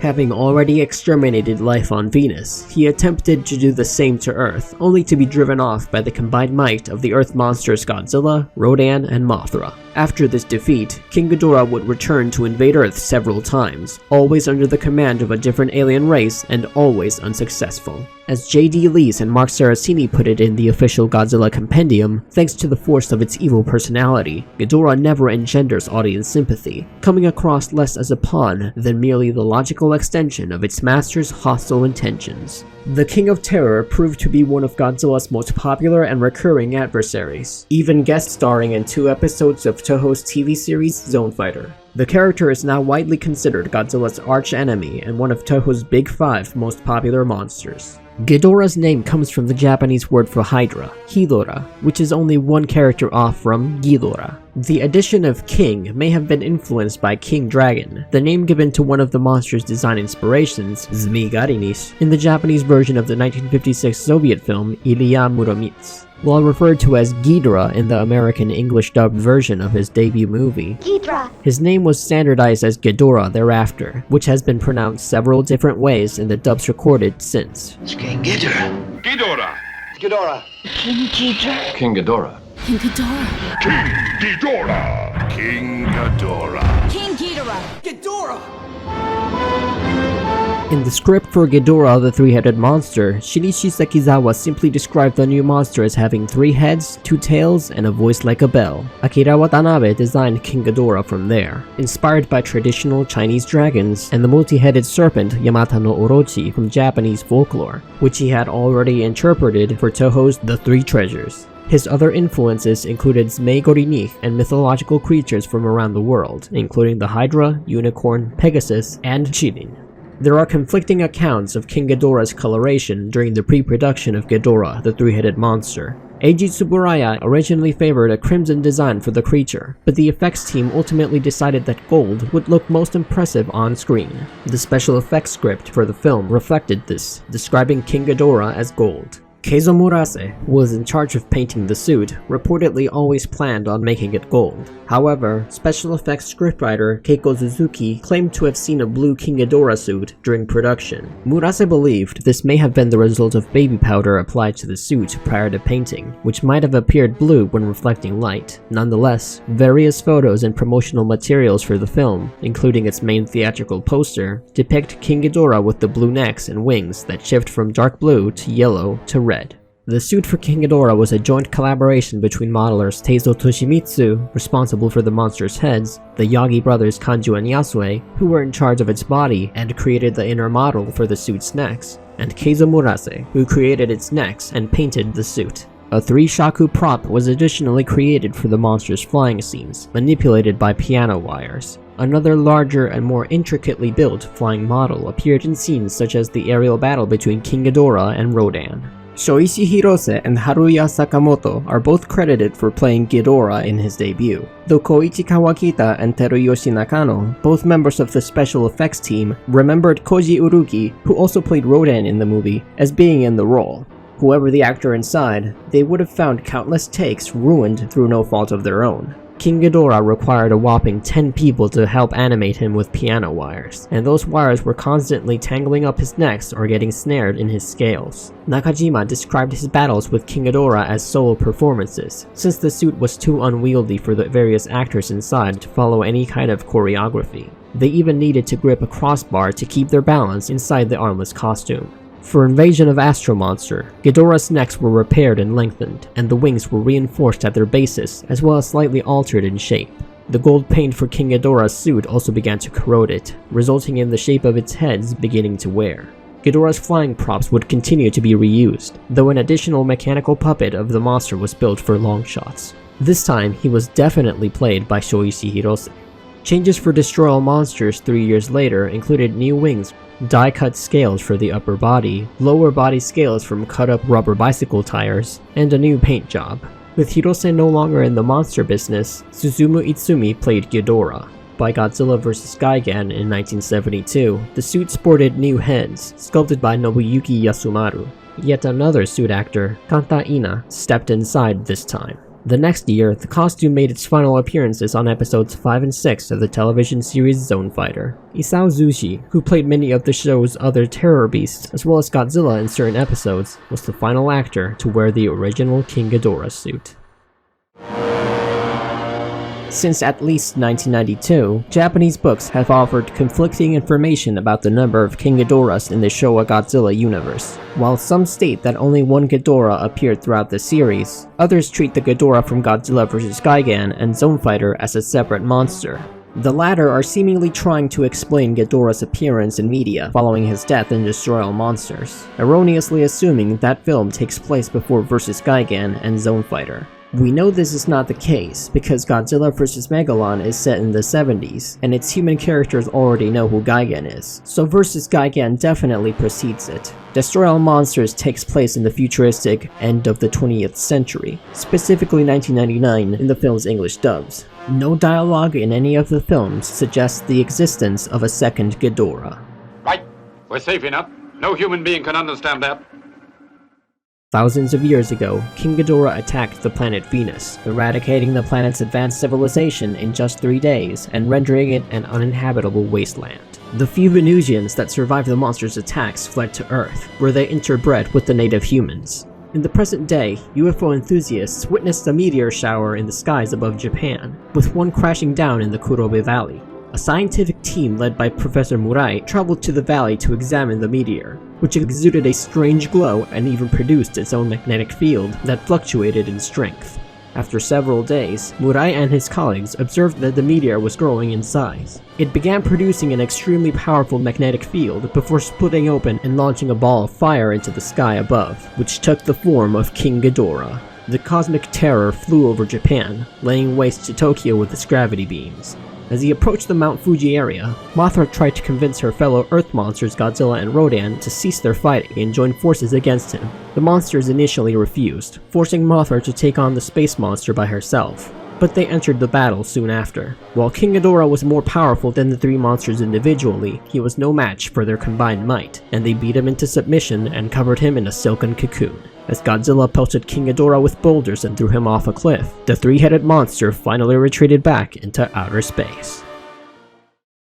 When astronauts Fuji and Glenn arrived on the newly discovered Planet X, they encountered an intelligent and technologically advanced alien race called the Xiliens. The controller of Planet X explained that his people lived in constant terror due to the attacks of a horrific space monster known as Monster Zero, their name for King Ghidorah. The controller revealed that he knew Godzilla and Rodan drove off King Ghidorah when the monster attacked Earth, and asked that his people be allowed to borrow the two monsters to fight off King Ghidorah on Planet X. When the astronauts returned to Earth and received the support of the world's leaders, the Xiliens transported Godzilla and Rodan to Planet X, with Glenn, Fuji, and their superior, Dr. Sakurai, accompanying them to oversee the mission. As hoped, Godzilla and Rodan again joined forces and forced the space monster to retreat. The controller then provided Glenn and Fuji with a tape he claimed contained the cure for cancer, and sent the astronauts on their way, keeping Godzilla and Rodan on Planet X. When they returned to Earth, they found the tape was actually an ultimatum demanding that Earth surrender to Planet X and become its colony. King Ghidorah had actually been under the Xiliens' control the entire time, and now both Godzilla and Rodan had become their pawns as well. When humanity refused to surrender, the Xiliens released the 3 mind-controlled kaiju on Earth to destroy its major cities, with King Ghidorah attacking the United States before joining Godzilla and Rodan in Japan. Thankfully, Fuji and several other Earth scientists converted a noisemaker by the inventor Tetsuo Tori into a weapon capable of breaking the aliens' control over the monsters. Rather than surrender, the Xiliens self-destructed their saucers, with all 3 monsters collapsing as they regained their senses. When Godzilla revived, he woke up Rodan and the two attacked King Ghidorah once again. During the battle, Rodan used Godzilla as a battering ram, sending all 3 monsters plummeting into the sea below. After a few moments, King Ghidorah flew out of the water and retreated back to outer space, while Godzilla and Rodan disappeared beneath the waves. As part of their plan to conquer the Earth, the M-Space Hunter Nebula aliens took control of King Ghidorah and partnered him with their own cybernetic monster, Gigan. From their base in the Godzilla Tower located in World Children's Land, the Nebulans unleashed the duo on Tokyo. The space monsters razed the city and withstood all of the JSDF's attempts to stop them. Thankfully, Godzilla and Anguirus became aware of the invaders' scheme and arrived in Tokyo, ready to fight. Godzilla was badly wounded by Gigan's hook-tipped appendages and the Godzilla Tower's laser beam, leaving Anguirus at the mercy of both space monsters. Fortunately, a group of humans managed to destroy the Godzilla Tower, severing the Nebulan's control over Gigan and King Ghidorah. While at first, the 2 space monsters were able to maintain their onslaught, they soon became disorganized in the absence of their master's commands, and began to bicker amongst themselves. Godzilla and Anguirus used this opportunity to regroup, and quickly gained the upper hand. After he shot Gigan out of the sky, Godzilla held King Ghidorah in place as Anguirus rammed him with his spiky carapace. Ghidorah and Gigan retreated soon after, leaving Godzilla and Anguirus victorious, and the Earth safe once again. The evil Garogas sent King Ghidorah to Earth to destroy a new invention called the Blue-Green Device, meant to reduce carbon monoxide pollution. After he tore through a squadron of fighter jets, the Garogas armed him with a dark prism which blocked out the sun. Zone Fighter rose up to stop him, alongside Zone Angel and Junior and Smokey, but they were unable to replenish his energy as the battle raged on. Zone Great was able to sever Ghidorah's control over the dark prism, allowing Zone Fighter to turn the tide and goad the 3-headed monster into following him to Venus. Just before he arrived, however, he realized that King Ghidorah had broken off his pursuit. He targeted the research institute where the blue-green device was developed, making several cars float in the air. Zone Fighter set them down one by one before facing Ghidorah once more. Though he bought enough time for his allies to whisk away the blue-green device, one of Ghidorah's gravity beams temporarily blinded him. Now unopposed, Ghidorah obliterated the institute before returning to space. This time, Zone Fighter successfully lured him to Venus. After he battered Ghidorah with a relentless flurry of attacks, the Garoga's leader implored the space monster to retreat. Once the crew of the Moonlight SY-3 destroyed the device the Kilax were using to control Earth's monsters, Godzilla and the other kaiju assembled near the Kilax base at Mount Fuji, forcing the aliens to unleash their trump card, King Ghidorah. The space monster descended and engaged the Earth monsters in a decisive battle. As Ghidorah fought Godzilla and his allies, Gorosaurus landed a devastating kangaroo kick to his back, knocking him to the ground. Unable to get back up, he was left open to repeated stomps from Godzilla and bites from Anguirus.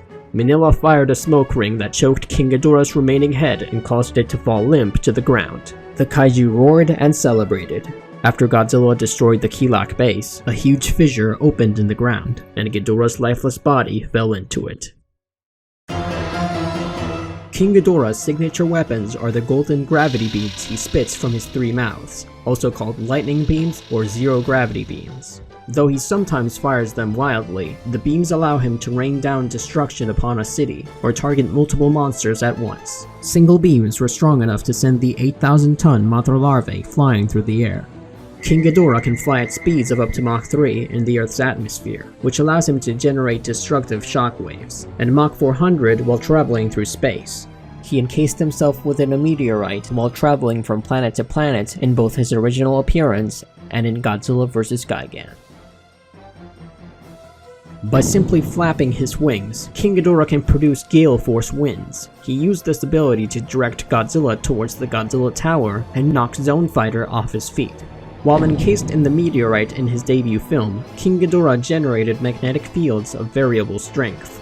In Zone Fighter, he seemed to harness the same forces to suspend several cars in midair. Though he lacks arms, King Ghidorah is still dangerous in close quarters. His preferred melee attacks are stomping and bludgeoning opponents with his necks. In vs. Gigan, he even used his necks to launch Godzilla into the Godzilla Tower. King Ghidorah is extremely resistant to damage. Naturally, he's unfazed by the JSDF's weapons, including maser cannons, and shrugged off repeated blasts of Godzilla's atomic breath in Invasion of Astro Monster. He also holds the distinction of being the only one of the Garoga's terror beasts to live through his battles with Zone Fighter, something not even his former ally Gigan can claim. Though his hardiness usually allowed him to survive combat with multiple monsters, he was laid low by a series of severe blows. Once released from his mind control in Invasion of Astro Monster and Godzilla vs. Gigan, Ghidorah was left dazed and confused. In the latter case, he could no longer work as a team with Gigan, which Godzilla and Anguirus were eventually able to exploit.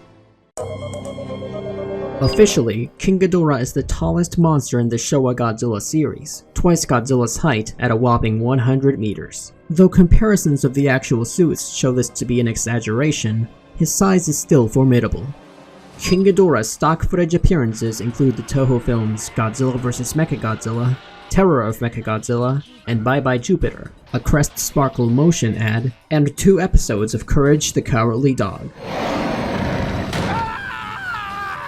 His iconic cackle also appears in the original Ultraman as the SSSP's control room alarm, Evangelion 2.0 as Misato Katsuragi's ringtone, and most recently, Godzilla the Planet Eater. As the only existing version of the character until 1991, the classic Ghidorah appeared relatively often in early Godzilla video games. He was one of the deadliest kaiju in Godzilla 2, War of the Monsters, downright invincible in the puzzle games Gojira-kun and Godzilla, and served as the final boss of Godzilla vs. 3 Giant Monsters and Godzilla, Monster of Monsters. Since developers started using the Heisei Ghidorah in the early 90s, his appearances have been limited to the rosters of Godzilla, Battle Legends, Great Monster Battle, Trading Battle, and Kaiju Collection. He also turns up in the first stage of Godzilla, Giant Monster March, a 1995 turn-based strategy game for the Game Gear, which recently received an unofficial English translation. In the main continuity of IDW's Godzilla comics, King Ghidorah initially resembles his GMK design, and acts mostly in line with that iteration of the character. In Godzilla Rulers of Earth, his appearance is retconned into the Heisei Ghidorah, setting up his conversion into Mecha King Ghidorah by the Cryogs. When he escapes the aliens' control and flees into space, Raison reveals the existence of multiple Ghidorahs. In issue 24, he recalls how another Ghidorah, possessing the design of the Showa incarnation, laid waste to the Cryog homeworld. While Godzilla vs. King Ghidorah jettisoned King Ghidorah's extraterrestrial origin, an early idea for the film had the 3 Dorats which mutate into the Golden Dragon engineered from DNA recovered from the carcass of a different, alien Ghidorah found on Venus. Though this didn't make it into the film, Fumio Tanaka kept it in his novelization. Toho was interested enough in this idea to consider a sequel titled The Return of King Ghidorah, in which the alien Ghidorah turned out to be quite alive and faced off against Godzilla. Ultimately, the studio decided to bring back Mothra instead, who its polling showed was the most popular monster among women. An early concept for the 6th Heisei G film also featured an alien named Emperor Ghidorah as the villain. Since Orochi was already starring in Yamato Takeru the same year, Emperor Ghidorah gave way to Space Godzilla, who retained his gravity-manipulating beams. That's all we have for the Showa King Ghidorah. Thanks for watching. Ghidorah.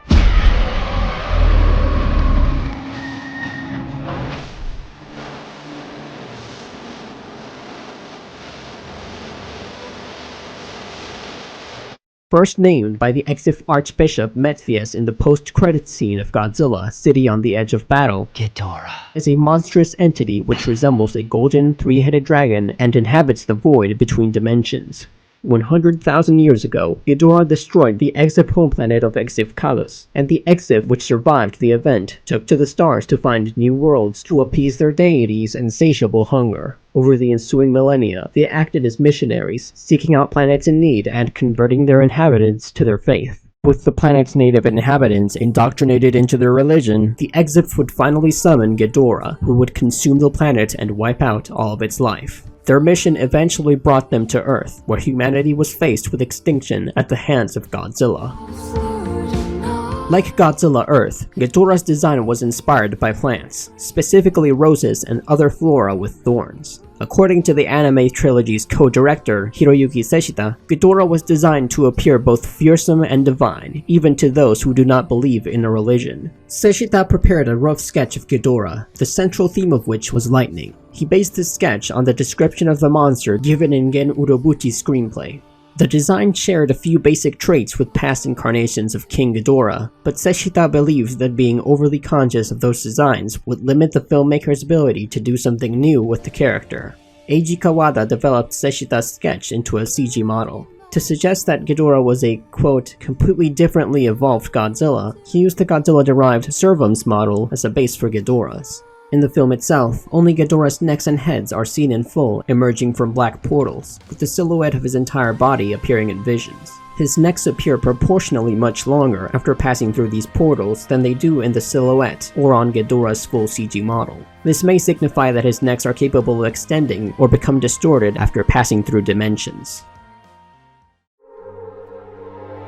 Following the destruction of Mechagodzilla City, Metphius persuaded many of the survivors of the operation that the reason Haruo Sakaki was not assimilated by the nanometal was because of the divine intervention of God. Though Metphius and Haruo himself were aware that the medical treatment he received from Miyana was the real reason he survived, the fervor of Metphius' new cult and the calls for his execution aboard the Aratrum prevented Haruo from taking a public stand. In his absence, Metphius telepathically coordinated with Endorf aboard the Aratrum through the Garbatrium. After restraining Mina's twin sister Miyana, who confronted him with his deception, Metphius staged a ritual in the Hotua village. There, he placed a ritual bead on his Garbatrium and revealed the sacred name of God. Ghidorah! Followers both in the village and on the Aratrum began chanting Ghidorah's name, calling forth the Wings of Death to destroy Godzilla. The shadows of Ghidorah's 3 heads crept across the floor, dismembering the human cultists one by one. A singularity appeared next to the Aratrum.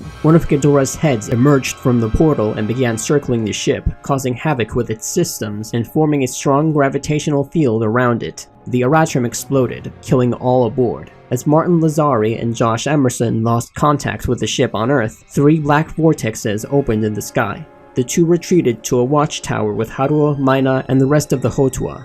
Realizing Metphius' role in this, Haruo left to confront him. Godzilla, who had been dormant after destroying Mechagodzilla City, was alerted by the strange occurrence and awoke. One of Ghidorah's heads emerged from a vortex and slithered towards Godzilla. He fired his atomic breath at it, but the beam seemed to inexplicably curve around Ghidorah. Their computer showed no indication of the beam curving. In fact, it didn't detect Ghidorah at all. Only their eyes and ears could perceive him. The Golden King lunged towards Godzilla, who swiped at him only to harmlessly phase through. Ghidorah bit down on his shoulder, completely bypassing his shield and beginning to drain his electromagnetic energy. Further gravitational disturbance was detected as 2 more heads emerged from the other portals in the sky and clamped down on Godzilla as well. Haruo confronted Metphius on a hill, where he watched the battle unfold and had tied Miyana to a wooden structure. After explaining his diabolical plan, Metphius turned to look at Haruo, revealing that he had replaced one of his eyes with the Garbatrium bead, which was now glowing golden. Metphius stared into Haruo's eyes, triggering a telepathic vision where Haruo was at the Exif's mercy. Meanwhile, Godzilla began converting the electromagnetic energy in his body into heat, as he had done in his battle with Mechagodzilla City. Still, Ghidorah seemed completely unaffected. He continued biting down on Godzilla, gradually negating the attack. Ghidorah began to lift Godzilla into the air effortlessly, despite his incredible size. Martin realized that from Godzilla's perspective, Ghidorah was essentially an illusion. But for Ghidorah, Godzilla was physically present and could be attacked. The only way for an extra-dimensional creature like Ghidorah to operate in this dimension was if someone was guiding it. Martin and Mina returned to the Hotua's temple and entered the cave housing Mothra's egg. They placed their hands on it as Mina appealed to her goddess. Heeding her request, Mothra manifested inside Haruo's vision and destroyed the imaginary plane he and Metphius were flying. As Haruo fell through the sky, Mina and Martin were able to explain to him that the Garbatrium bead in Metphius' eye was acting as Ghidorah's eyes and allowing him to attack Godzilla. When he escaped from the vision, Haruo found himself holding Metphius by the head. He shattered the Garbatrium bead with his thumb, severing Metphius' connection to Ghidorah. The dragon suddenly released Godzilla, who found that he could now physically make contact with his attacker. He dissipated the first head with a swing of his tail, tore the lower jaw off the second, and dispatched the third with his atomic breath. Ghidorah was finally banished from this dimension, and for at least the time being, the planet was safe from his terror. As Metphius lay dying, he told Haruo that for as long as he lived, Ghidorah would be watching him, waiting for humanity to regain its thirst for destructive technology.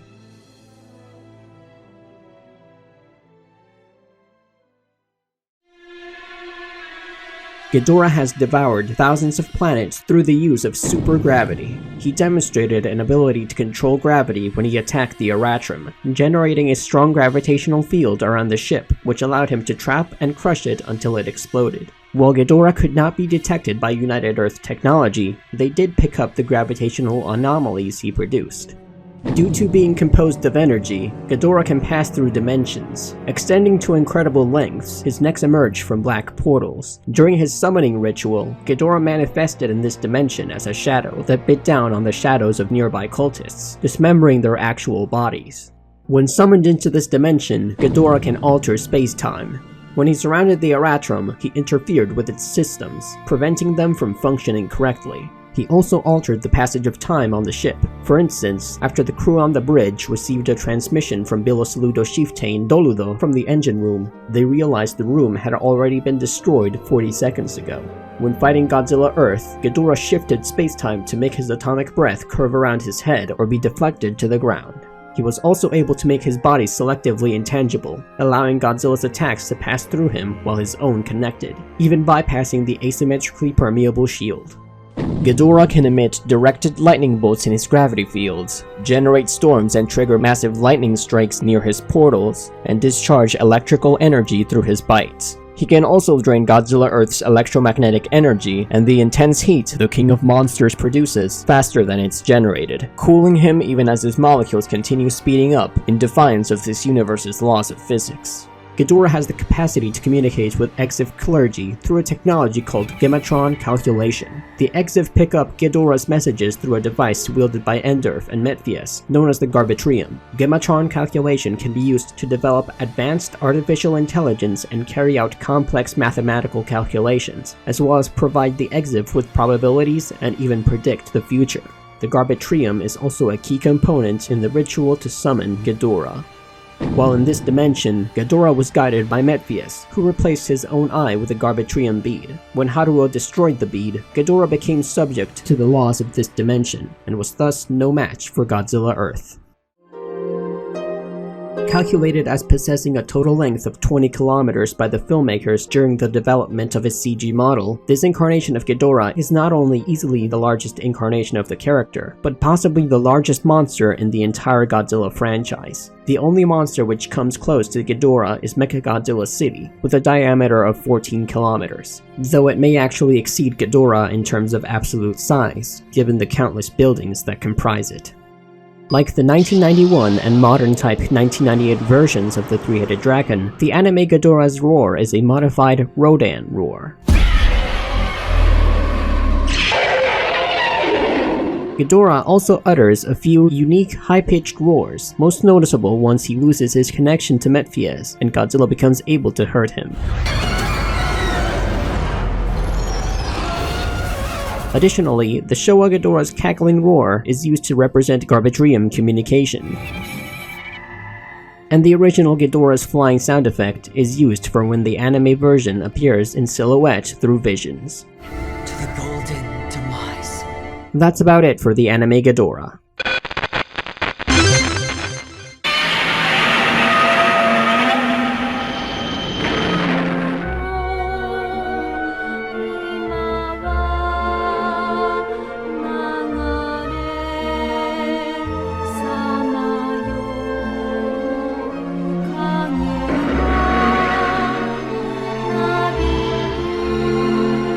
Shin Godzilla, directed by Hideaki Anno and Shinji Higuchi, introduced the 11th incarnation of the King of the Monsters to appear on film. This version is a completely new species spawned by nuclear waste dumping, rather than an ancient creature awakened or mutated by nuclear testing. His role in the story evokes the 2011 tsunami and nuclear disaster at Fukushima, a disaster made worse by the Japanese government's sluggish response. Able to mutate his own DNA to adapt to new situations, he takes on 5 distinct forms before the credits roll.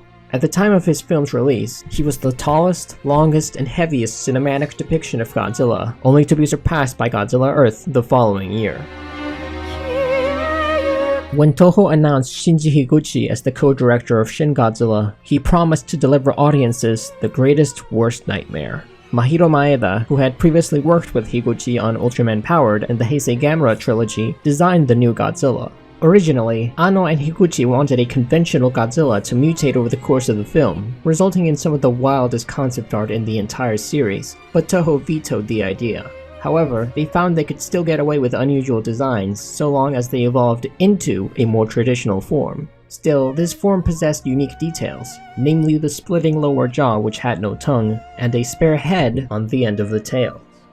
They also enjoyed relative freedom in giving Godzilla new abilities. According to VFX supervisor and lead editor Atsuki Sato, the design team initially wanted to make Gojira feel more like a living creature, but Anno decided that the monster should have the texture of rubber instead. Takayuki Takeya sculpted the maquettes for Godzilla's 2nd, 3rd, and 4th forms. He would turn out to be the first Japanese Godzilla depicted primarily through CGI, as Higuchi feared that modern audiences would find a suitmation Godzilla boring. CGI also gave them more freedom with Godzilla's tail, as it would no longer have to be operated with wires. Still, Higuchi wanted to pay tribute to the previous films with motion capture. Mansai Nomura, an actor he had directed in The Floating Castle, played Godzilla. Nomura is best known for his work in Kyogen, a traditional form of Japanese stage comedy. Though it was unnecessary for the motion capture process, Nomura asked to wear a wooden mask, as he would if he was playing an inhuman character in the theater. The only physical Godzilla prop in the film appears in the cryptic final shot, sculpted by Takayuki Takeya. The prop, in addition to depicting the humanoid Godzilla 5th form splitting off from the tail, revealed human jaws within the mouth of the spare head. In addition, a blue screen prop of Godzilla's 2nd form was used for a shot involving miniatures. Leaked set photos revealed the existence of an animatronic puppet, but it ultimately went unused. Anno and Higuchi also shot footage of eyeballs and fangs sprouting from pieces of Godzilla's flesh blasted off by the stealth bomber attack, which didn't make the cut either. Toho's marketing campaign for Shin Godzilla was extremely secretive, showing only his 4th form and holding back on footage of his atomic breath in action. Even Bandai Toy solicitations concealed his 2nd and 3rd forms, calling them Kaiju A and Kaiju B.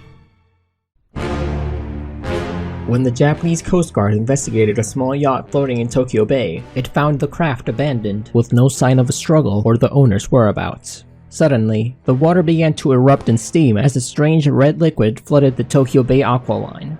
The Japanese government concluded that the disaster was due to an underwater volcanic eruption, but Assistant Cabinet Secretary Rando Yaguchi proposed it was a gigantic living creature, citing footage he had found online. His colleagues dismissed his claims until a huge tail burst out of the bay.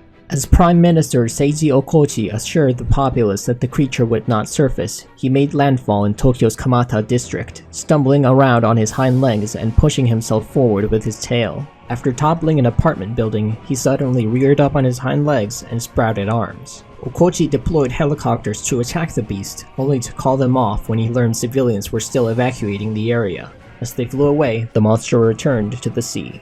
The government immediately began formulating strategies to deal with the monster should it return. An informal group, including Yaguchi, made up of lone wolves, nerds, troublemakers, academic heretics, freaks, and general pains in the butt of the bureaucracy, discovered increased radiation levels in the areas Godzilla had rampaged through. An American presidential envoy, Kayoko Ann Patterson, soon contacted them, offering intelligence in exchange for help locating a professor named Goromaki. The National Police Agency couldn't find him, but discovered that he was the owner of the abandoned yacht. Patterson revealed that Maki was researching the creature for the US Department of Energy when it was still living on the seafloor. The name he gave it read as Gojira in Japanese and Godzilla in English, meaning God incarnate in his hometown of Odo Island. Godzilla, an ancient species of marine life, had mutated after feeding on barrels of nuclear waste deposited in Tokyo Bay in the 1950s. This helped confirm Hiromi Ogashira's theory that he sustained himself through nuclear fission. As a result, he had overheated on land and dove into Tokyo Bay to cool off. Yaguchi's group brainstormed a potential way to defeat him by shutting off his internal cooling system. They began to develop the Yaguchi plan, revolving around a coagulant. Shortly afterward, Godzilla surfaced in Kamakura, now evolved into a new form twice as large as before. The JSDF attacked him from the land, sea, and air, but none of their weapons had any effect as he continued heading north toward Tokyo. With the Prime Minister's approval, the United States sent 3 B-2 Spirit stealth bombers to drop bunker buster bombs on Godzilla, visibly injuring him. In response, Godzilla's dorsal fins began glowing purple, and he unleashed an atomic beam from his mouth, obliterating the bombers, the helicopter carrying the Prime Minister and many of his cabinet members, and large swaths of Tokyo. After expending such a huge amount of energy, Godzilla stopped moving near Tokyo Station and entered a state of hibernation. Yaguchi and his team, all lower-ranking officials evacuating by cars and eventually on foot, survived. Though Godzilla shot down any drone that approached him, JSDF members were able to obtain cell samples from the bombing run to test the coagulant on. Labs analyzing the samples discovered that large pieces of Godzilla were capable of evolving and potentially taking on lives of their own. Earth could be overrun by a horde of Godzillas if he wasn't stopped in his present form. With this revelation, the United States gave the Japanese government 2 weeks to evacuate Tokyo, after which they would drop a hydrogen bomb onto Godzilla as part of a United Nations task force. Yaguchi's team scrambled to execute their plan, named Operation Yashiori, before this could come to pass. Apart from the help they found throughout Japan, they also obtained Chinese tank trucks, French diplomatic stalling, German processing power, and American firepower. Operation Yashiori woke up Godzilla a few hours early by detonating trains full of explosives at his feet. From there, waves of drones drew his fire until he ran out of energy. Cruise missiles and planted explosives dropped nearby buildings onto him, knocking him to the ground. Using concrete pump trucks, JSDF troops force-fed Godzilla the blood coagulant. Though he fought back, they were able to freeze over his entire body just in time, leaving him in a state of suspended animation. With Operation Yashiori a success, the Americans called off their nuclear strike, though they warned they would resume their countdown if Godzilla reawakened. Scientists concluded that the half-life of his unique radioactive isotope was only 20 days, allowing Tokyo to recover quickly from the nuclear fallout. As Godzilla stood frozen in the streets of Tokyo, several humanoid creatures sprouted from the end of his tail, reaching out to the sky. Godzilla is able to spontaneously modify and mutate his own genome to adapt to new situations and threats. Its body can evolve, make itself smaller, or even sprout wings capable of flight. Early in the film, he simply evolved to walk on land, while his fourth form developed an array of new weapons. The purpose of his fifth form is left ambiguous, but Andrew Wallen provided a clever interpretation in an article for Player One. If committees defeated Godzilla, then Godzilla will become a committee. This Godzilla's signature weapon initially took the form of a cloud of smoke exhaled from his mouth, and then a stream of fire, called the Super Thermal Radiation Particle Belt Flame, or Thermal Flame for short, which is capable of burning through entire city blocks at high speed. From there, he focused the fire into a narrow purple radiation heat ray, which sliced through buildings and struck distant targets. After expending a lot of energy, Godzilla's beam weakened back to a stream of fire before petering out. Godzilla can also fire over a dozen rays from the dorsal plates on his back. Each seems to be similar in power to his heat ray. Tail Beam. While the Monster King rested after his rampage through Tokyo, the spare head on the end of his tail opened its jaws in a blink and you'll miss it moment. During Operation Yashiori, this tail head began firing a ray of its own. How the hell can it do that? Phased array radar. After American stealth bombers injured him, Godzilla developed the ability to pinpoint the location of objects moving around him.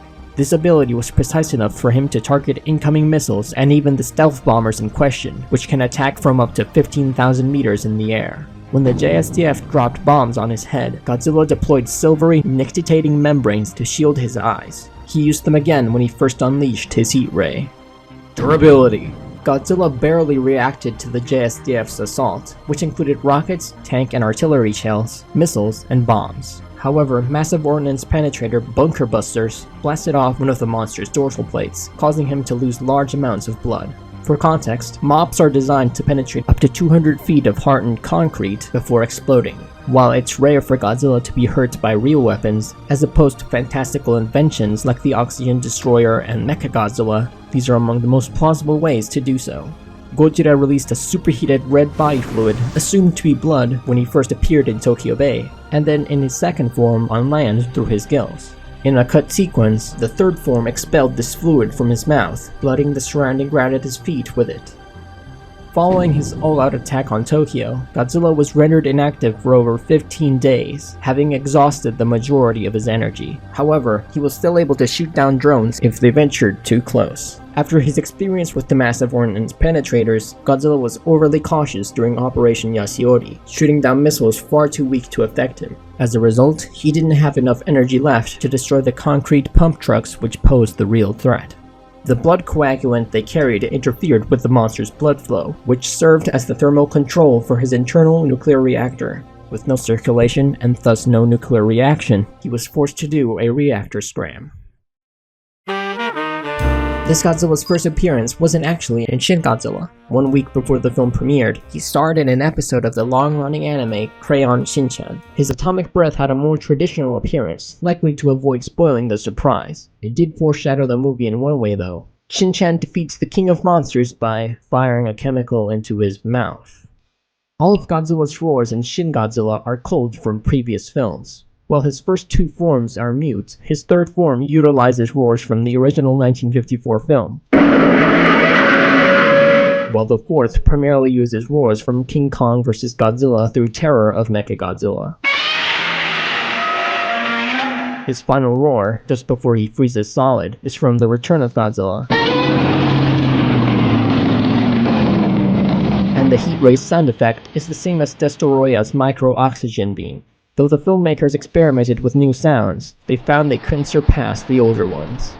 On the day Shin Godzilla arrived in Japanese theaters, Twitter user Passin nicknamed Godzilla's second, third, and fourth forms based on what parts of Japan they landed or first appeared in. They dubbed the second form Kamata-kun, after the Kamata district in Tokyo, the third form Shinagawa-kun, after Shinagawa Ward, and the fourth form Kamakura-san, from Kamakura City. The following month, Tumblr user Jimpluft introduced the first two names to the English-speaking fandom. The ugly cute Kamata-kun in particular has enjoyed incredible popularity, with merchandise and fan art galore, plus one of only 5 Godzilla-themed pages on Know Your Meme, even trending on the main page for a day. The appearance of Godzilla's first form hasn't been officially revealed, although you can still buy a toy of just the tail. At his G-Fest panel in 2017, Higuchi claimed to have left an image of the full design at home. He might have been kidding. 2 shots from certain home video versions of Shin Godzilla, including those sold in Japan and the United States, differ from the theatrical release. A shot of helicopters approaching Godzilla features more heat shimmer, while a shot of Godzilla walking through Tokyo was completely redone. Shin has been the subject of 3 consecutive April Fool's jokes by Toho's Godzilla Twitter account. In 2016, it announced a Godzilla and Neon Genesis Evangelion crossover film, only to come clean a few hours later and launch the real merchandise collaboration between the 2 franchises. In 2017, it advertised a Kamata-kun smartphone, while in 2018, it revealed plans for a roller coaster near Tokyo Station. In 2019, that Godzilla and Evangelion film will become a reality, in the form of an attraction at Universal Studios Japan. As for the other 2 pranks, well, we can hope. Shin Godzilla was a massive success in Japan, selling more tickets than any entry in the series since King Kong vs. Godzilla in 1962. Accordingly, Toho often uses this version of the character in their efforts to promote the franchise. He's been featured in a Universal Studios Japan attraction, a PlayStation VR demo, a baffling browser game made in collaboration with the horse race Arimakinen, the mobile games Eternal Linkage and Pokoron Dungeons, a guitar, the Aqua Panorama at Canal City Hakata, and NHK's New Year's Eve countdown. Most symbolically, a Shin Godzilla statue was installed in Hibiya in 2018, with the previous statue of the Heisei Godzilla moved inside to Toho Cinema's Hibiya. That's all we have for Shin Godzilla. Thank you for watching and for your continued support.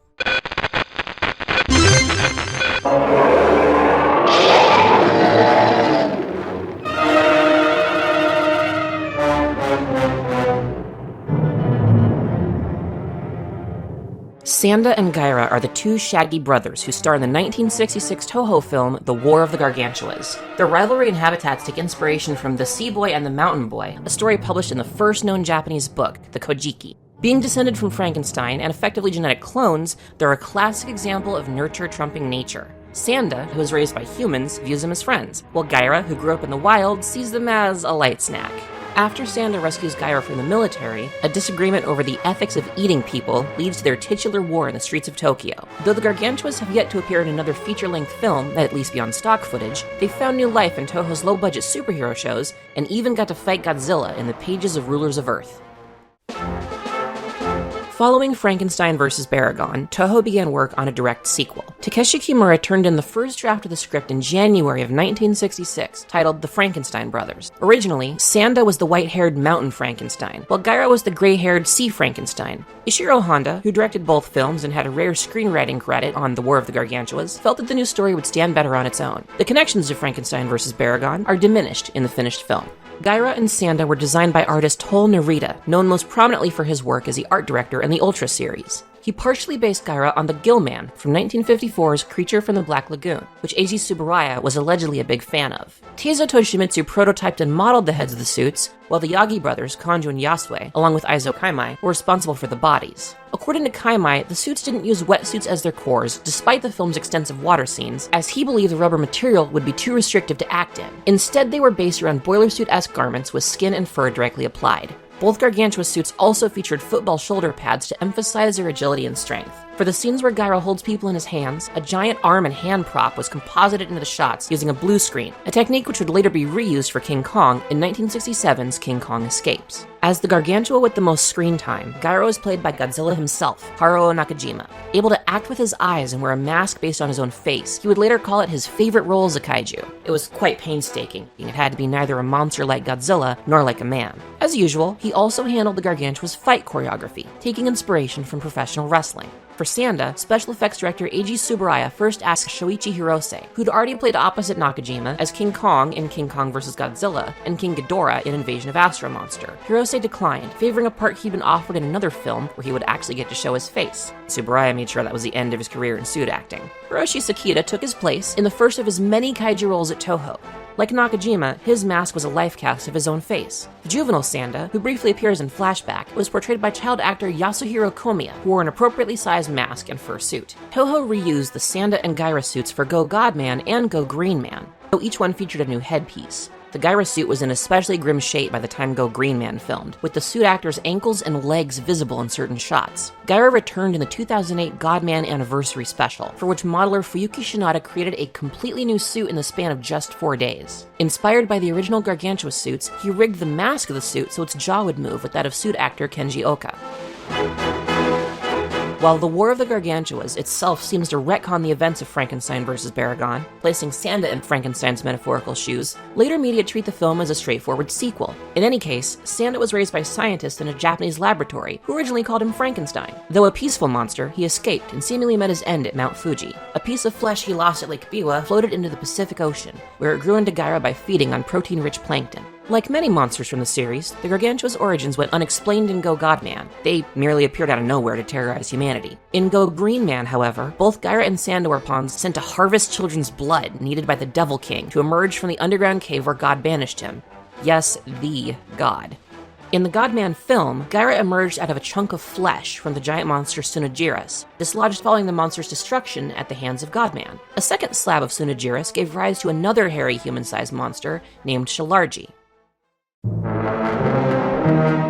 A fishing vessel under attack by a giant octopus found itself saved when Gaira appeared to drive off the cephalopod. Unfortunately for the crew, he then pursued and ate all but one of them. Gaira continued to menace the Japanese shores. The government contacted Dr. Paul Stewart, one of the scientists who raised Sanda, to ask if the Gargantuas were one and the same. Skin samples from Gaira seemed to indicate that they were, although Stewart and his assistant Akemi found Sanda's footprints deep in the Japanese Alps. Before long, Gaira attacked Haneda Airport, devouring a woman before the sun emerged from behind the clouds, driving him back into the sea.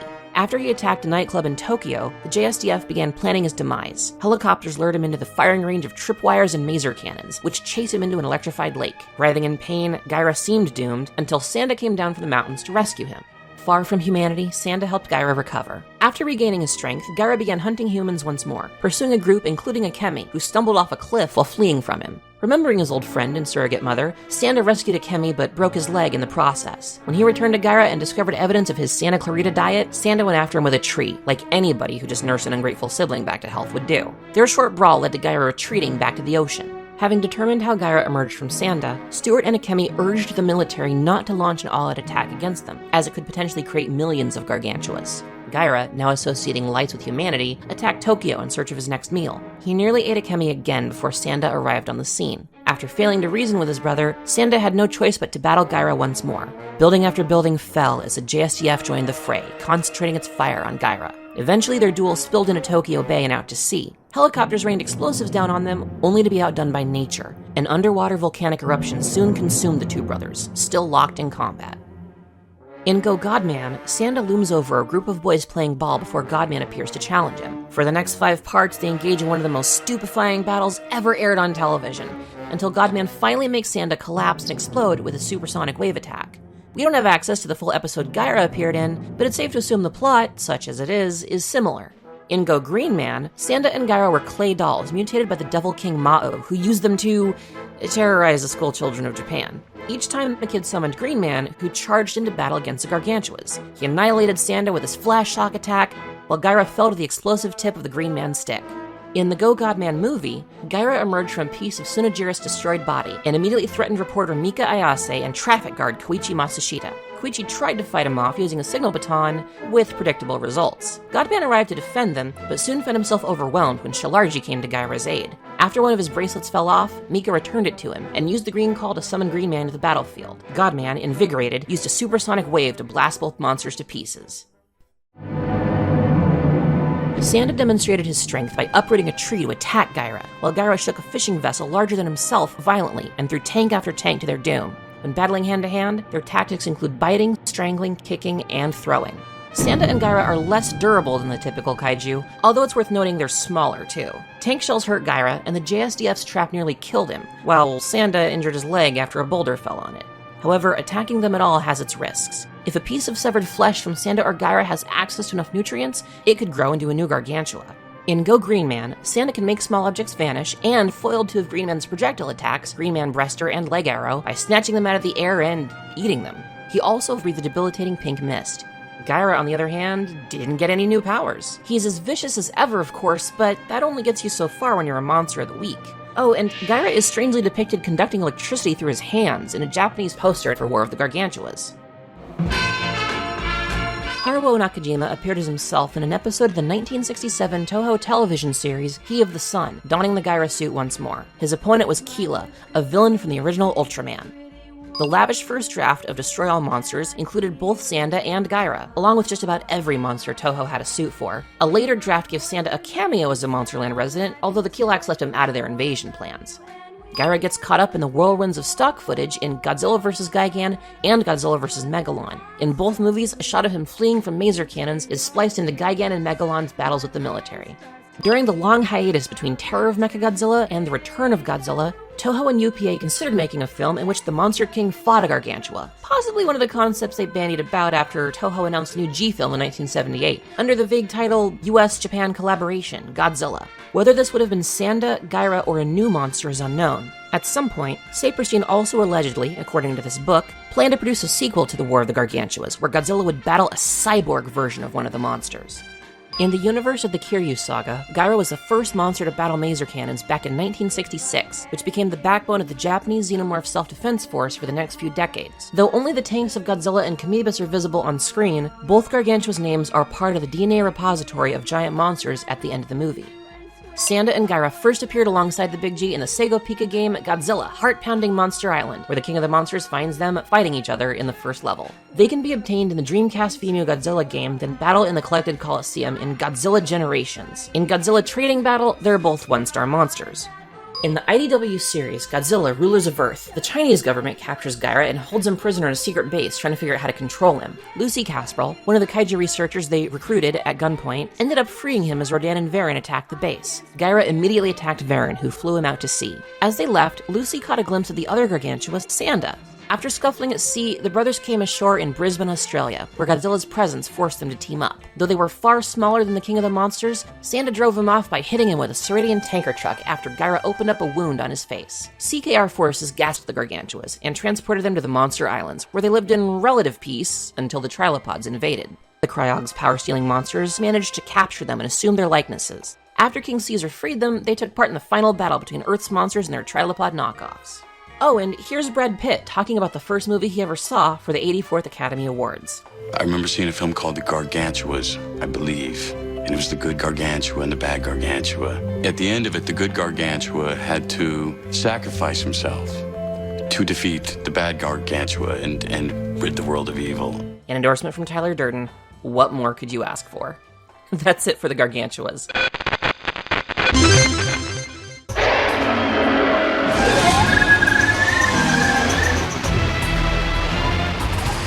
Baragon, by some accounts a descendant of the Mesozoic reptile Baranose dragon, is a kaiju who made his debut in the 1965 Toho film Frankenstein vs. Baragon, and crossed over into the Godzilla series with Destroy All Monsters. To date, 3 distinct incarnations of Baragon have been featured on screen. The first generation Baragon terrorized the Japanese countryside before having his neck snapped by Frankenstein at Mount Fuji. A second generation Baragon lived on Monsterland at the end of the 20th century, and had a minor role in the Keelark invasion of Earth. The third incarnation of Baragon appeared in 2001's Godzilla, Mothra, and King Ghidorah, giant monsters all-out attack, as the god of the Earth and one of Japan's 3 guardian monsters. Baragon fell in battle against Godzilla before his fellow guardians Mothra and King Ghidorah could awaken, although he returned as a spirit to aid in Godzilla's defeat. While not an especially prolific member of Toho's kaiju roster, Baragon maintains his share of fans, many of whom appreciate his cute, dog-like appearance.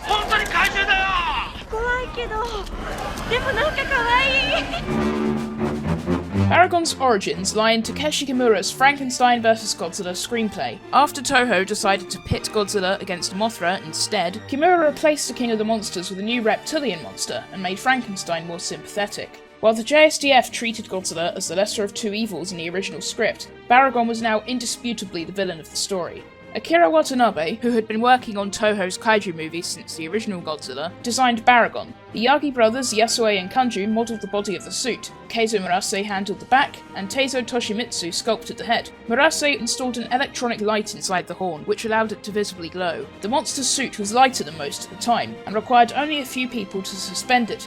For the scenes when Frankenstein lifts and swings Baragon through the air, Haruo Nakajima stepped out of the costume and the special effects staff stuffed it, a technique that would become a staple of the fight scenes in Tsuburaya Productions' Ultraman the following year. A miniature doll is used in one scene where Baragon falls off a cliff. This doll will be reused to Destroy All Monsters, where it's seen standing alongside Varan and Manda at the foot of Mount Fuji. After Frankenstein vs. Baragon hit theatres, Toho loaned the Baragon suit to Tsuburaya Productions for use in their first TV show, Ultra Q. To embody the monster Pagos, a new head was crafted for the suit, while the body was covered in cloth and painted over with latex. For Ultraman the next year, the suit's head was further altered to create Neronga. Additional spikes allowed it to become Magular, then made way for a neck frill to portray Ghidorah.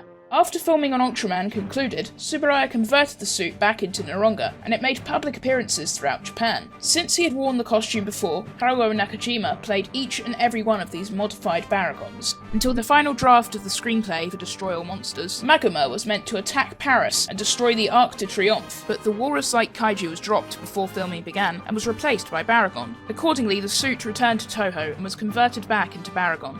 Despite its heavy use by Tsuburaya Productions, the decision to cover its torso with cloth had lessened its deterioration. A new head was constructed for the suit, featuring differently shaped ears. Unfortunately, its screen time was limited to a few shots of Baragon living on Monsterland. Repair work had been time-consuming, and the special effects staff worried that the suit's ears would interfere with its emergence from underneath the Arc de Triomphe. They decided to simply use Gorosaurus from the previous year's King Kong Escapes for the scene instead. This change was not actually a last-second alteration, as storyboards created for the film depict Gorosaurus attacking Paris, and preliminary set designs done by Yasuyuki Inoue list Gorosaurus as appearing in the scene. Despite this, a reporter in the film gives Baragon credit for destroying Paris. Baragon's next film appearance came over 30 years later in Godzilla, Mothra, and King Ghidorah, Giant Monsters All-Out Attack. After director Shusuke Kaneko discarded Godzilla vs. Hamakarus and an untitled story where Godzilla duels a monstrously mutated astronaut, he decided to pit Godzilla against 3 Guardian monsters. Kaneko completed his first screenplay for this concept under the title Godzilla against Varan, Baragon, and Anguirus, Giant Monsters All-Out Attack. In this story, the red-hot monster legend called Baragora is renamed Baragon by the JSDF. Baragon falls to Godzilla at Owakudani, only to be revived by a lightning bolt and join his fellow guardians Varan and Anguirus for a final battle in Yokohama. Though Godzilla slays the trio, they weaken him enough for the Gotengo to finish him off. Fuyuki Shinada completed concept models of the 4 monsters, while producer Shogo Tomiyama initially approved the project. However, Toho chairman Isao Matsuoka asked Kaneko to substitute Mothra and King Ghidorah for Anguirus and Varan, on the grounds that they were, quote, not flashy enough. Baragon, however, made the cut, although his name was dropped from the movie's title. Shinada, along with Tetsuya Yoshida, sculpted Baragon's modular suit, which featured 3 possible heads and at least 2 sets of arms. Diminutive actress Rie Ota, who had played Gal White in Hyakuju Sentai Gauranger, landed the part, helping to portray the considerable size difference between Baragon and Godzilla. Ota became the first woman to portray a kaiju in a Toho film, and the second woman to ever portray a kaiju after Yumi Kaneyama wore the Super Gauss suit in Gamera, Guardian of the Universe. Toshinori Sasaki wore a second, larger Baragon suit for more stunt-intensive scenes. Ota was instructed to avoid having her knees touch the ground when performing Baragon's 4-legged walk. She accomplished this through a combination of muscle training, constant practice, and limb extensions in the arms of the suit. We would also be doing you all a great disservice if we didn't play the original audio from one of her scenes.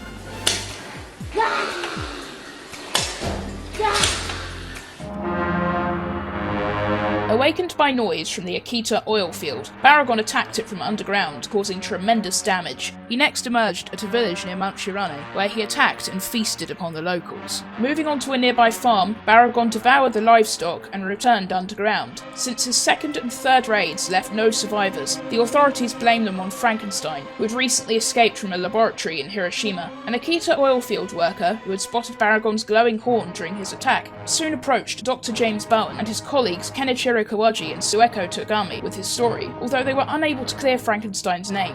During a search for Frankenstein, Kawaji revealed he planned to blind the monster with explosives, and promptly attracted Baragon's attention after throwing one. He and Bowen threw the rest of the bombs at Baragon, but to no avail. Just as Baragon was about to eat Sueko, Frankenstein arrived to save her. After grappling with Baragon, he broke off his attack to rescue Kawaji, who had stumbled down a hill. Baragon turned his attention to another village, but Frankenstein again intervened and pursued him to the slopes of Mount Fuji, where the 2 creatures began a duel to the death. Frankenstein utilised 2 torches in the battle, setting the surrounding forest ablaze. After a fierce struggle, he gained the upper hand against Baragon, and killed the monster by breaking his neck. The ground beneath him split open. Frankenstein plummeted into the fissure below, never to be seen again. At the end of the 20th century, a second, slightly smaller Baragon was among the 10 kaiju imprisoned at Monsterland in the Ogasawara Islands. When the Keelarks invaded Earth and took control of the kaiju, they stationed Baragon near their secret base at Mount Amagi, although he held back as Godzilla, Anguirus, and Rodan defended the area from a JSDF assault. Once the Keelarks' control over Earth's monsters was severed, Baragon closed in on their base alongside his fellow monsters. However, he stood on the sidelines once more as Godzilla and a few of his allies fought and killed the Keelarks' trump card, King Ghidorah. After Godzilla demolished the base and the Moonlight SY-3 took out the last Keelark saucer, Baragon returned to Monsterland to live out his days in peace.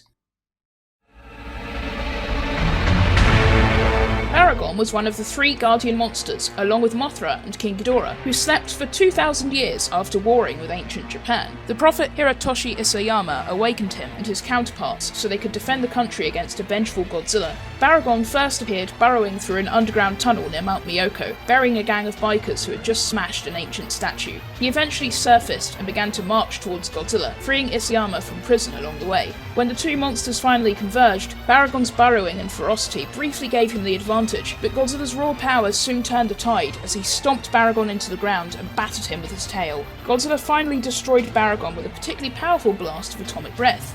While Baragon's body was destroyed, his spirit later manifested alongside those of Mothra and King Ghidorah and entered Godzilla's body, dragging him to the bottom of Yokohama Bay and allowing the mini-sub Satsuma to deliver a decisive blow with a DO-3 missile.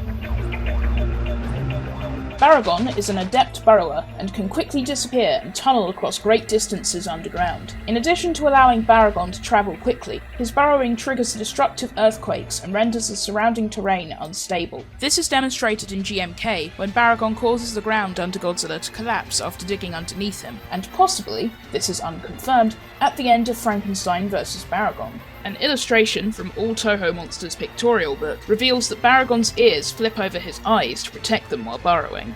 Baragon can light his own path with his nasal horn. In Godzilla, Rulers of Earth, it's speculated that his horn functions similarly to Godzilla's dorsal plates, acting as an energy storage structure that glows before he unleashes his magma heat ray or death ray. He uses this ray to soften rocks in order to make it easier for him to burrow. He relied on it heavily in his battles against Frankenstein, although it seemed to frighten his opponent more than anything else. While Baragon has not used this ability in a film since, he retains it in many video games and comics. In the Pipeworks games, it resembles a flamethrower more than a beam. Curiously, some Frankenstein vs. Baragon publicity stills depict him shooting lightning from his mouth instead.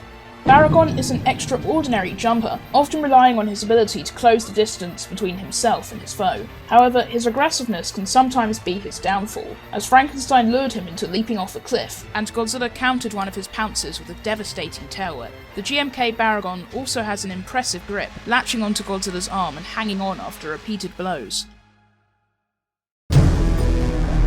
According to a myth that began to spread on English-language Godzilla message boards in the early 2000s, Anguirus' role in Godzilla vs. Mechagodzilla was originally meant for Baragon. While this would seem to explain Anguirus' uncharacteristic burrowing ability in the film, there is no evidence that Baragon was ever in consideration for the movie. In The Big Book of Japanese Giant Monster Movies, The Lost Films, John LeMay proposes that this confusion may stem from the predecessor to King Caesar in an early screenplay for the film, titled Showdown in Zampa Misaki, Godzilla vs. Mechagodzilla. The second word in this monster's name, Baragon, which we romanize as Balgan, is nearly identical to Baragon. Anguirus still appears in the Showdown in Zampa Misaki screenplay.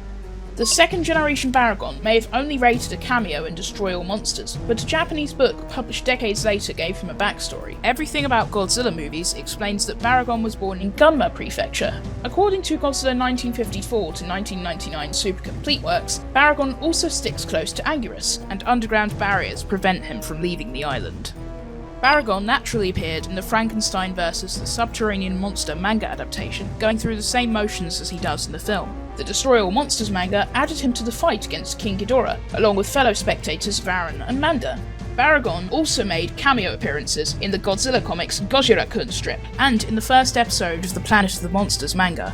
An unusual depiction of the subterranean monster exists in the 1992 manga series Godzilla, King of the Monsters. This aquatic kaiju, called Sea Baragon, was manufactured by the Mad Dr. Oniyama from the DNA of the Baragon that was killed by Frankenstein's monster. Sea Baragon was the first of Oniyama's creations to fight the King of the Monsters, whom he stabbed with his horn. After Godzilla broke the horn off, the monster was dispatched by a blast of atomic breath.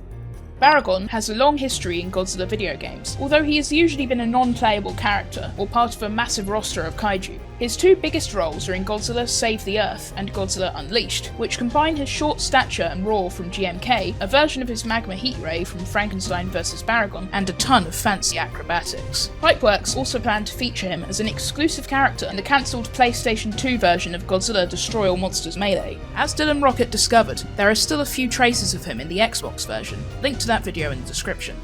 Baragon appears in all 4 of the Godzillaland educational OVAs by Gakken, plus 94 episodes of Godzilla Island. In Godzillaland, he's voiced by Miki Nagasawa, who also played Maya Ibuki in Neon Genesis Evangelion.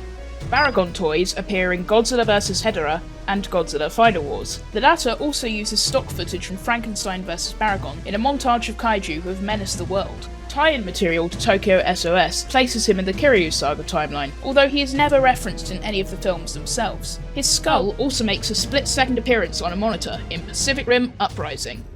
In Mark Saraceni's final Big G novel, Godzilla vs. the Robot Monsters, a Baragon mutated by a uranium mine terrorizes Montana. Jack Strongbow, a medicine man from the Blackfoot tribe, halts Baragon's rampage by redirecting lightning bolts. With the monster's weakness discovered, Mechagodzilla drives him off for good using his shock anchor cables. Baragon has one other role in Random House's Godzilla books, a cameo in Who's Afraid of Godzilla? While Baragon didn't get to attack the Arc de Triomphe and destroy all monsters, he did in fact destroy the landmark in the manga adaptation, and decades later in Godzilla, Rulers of Earth. Unfortunately for him, Kiryu quickly knocks him out and transports him to the Monster Islands. Magula, one of the monsters originally portrayed by a modified Baragon suit, also emerges from beneath the Arc de Triomphe in the first episode of Ultraman X.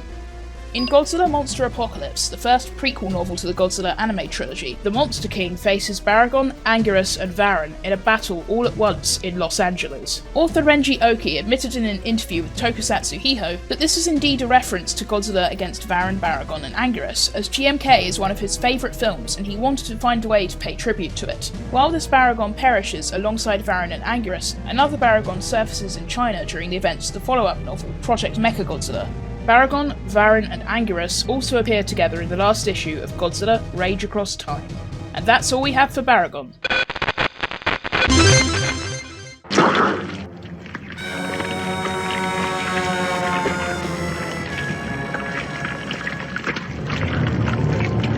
The giant octopus is a non sequitur in the shape of a monster. It appears without explanation to fight an oversized primate in 3 Toho movies from the 1960s, King Kong vs. Godzilla, the alternate ending of Frankenstein vs. Baragon, and The War of the Gargantuas, then vanishes just as mysteriously. Toho has yet to give this creature a proper name. Even Odako is just how you say giant octopus in Japanese. Still, it has been more prolific on-screen and off than its nameless compatriots like the giant condor and the giant sea serpent.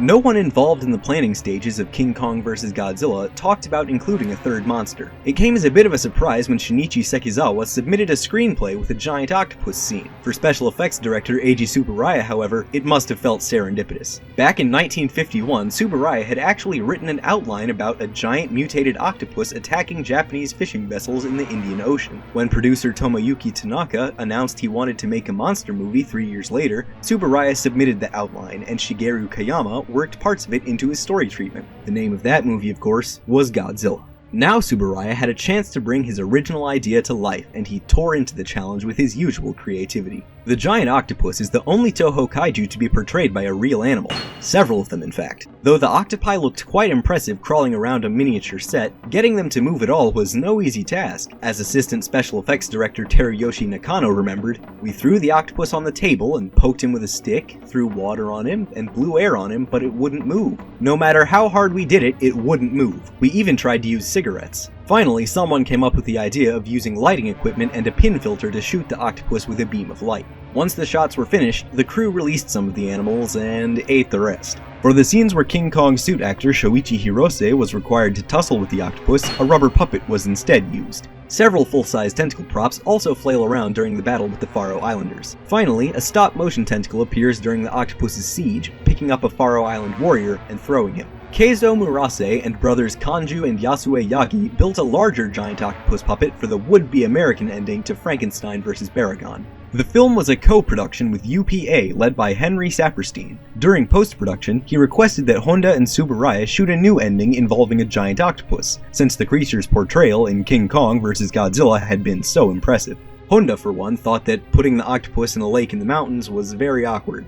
Famous Monsters of Filmland initially reported the title as Frankenstein vs. the Giant Devilfish, and published photos of the artificial human dueling the cephalopod. However, when AIP distributed the film as Frankenstein Conquers the World, they used the original ending, where Frankenstein plummets into a fissure. Saperstein said the new octopus, quote, wasn't that good, and the ending remained unreleased until it accidentally aired on Japanese television in 1983.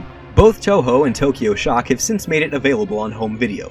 Saperstein managed to get the same octopus prop in The War of the Gargantuas, another UPA co-production. This time, its scene remained in both the Japanese and American versions. The prop hadn't changed much, aside from the lights installed in its eyes, which were controlled using a variable auto-transformer. More full-size tentacles allowed it to menace the sailors. Around the same time, Tsuburaya Productions used the prop to depict Sudar in episode 23 of Ultra Q, accompanied by stock footage from King Kong vs. Godzilla. Tsuburaya brought it back again 2 years later for episode 14 of Fight, Mighty Jack.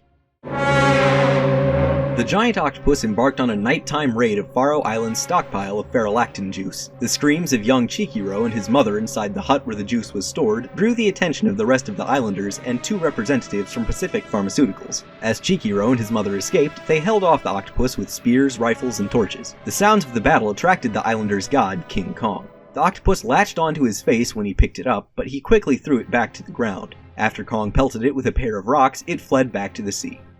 No sooner had Frankenstein killed Baragon than he faced another monstrous opponent. He greeted the giant octopus with a barrage of rocks, then made the mistake of trying to grapple with it. Slowly, it dragged him downhill and into a lake, then pulled him underwater. He never surfaced. The giant octopus targeted the crew of a cargo ship on a dark and stormy night. Before it could devour them, it was attacked in turn by Gaira, who wanted the sailors for himself. Gaira threw the devilfish into the sea after a brief scuffle, which was enough to convince it to withdraw. The giant octopus attacks enemies with its 8 tentacles, and that's about it. This was an effective tactic against the smaller Frankenstein, but King Kong and Gaira easily overpowered it. Real octopi rarely travel onto land, but the giant octopus seems to have no qualms about doing so for extended periods of time. Of course, as Frankenstein learned, it's much more dangerous in the water.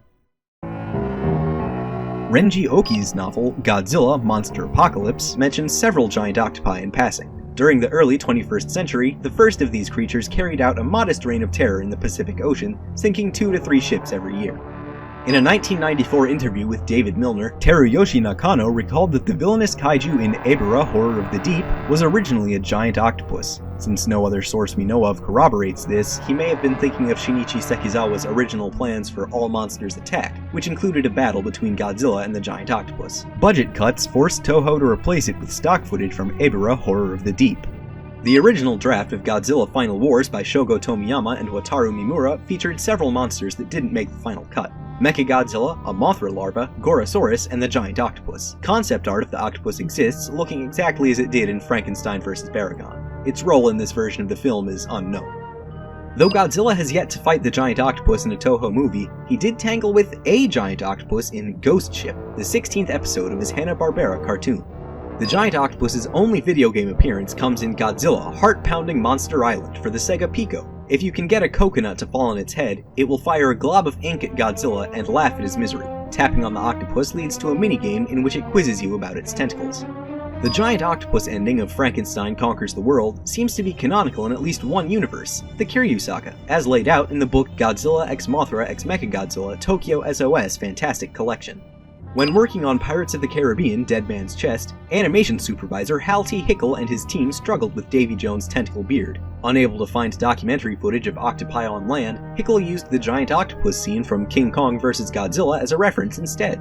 Kong battles another cephalopod, the Meyer squid, in Kong Skull Island. In an interview with Toho Kingdom, director Jordan Vo Roberts said this scene was an homage to King Kong vs. Godzilla. And with all this talk about tentacles, you may be tempted to leave a comment saying,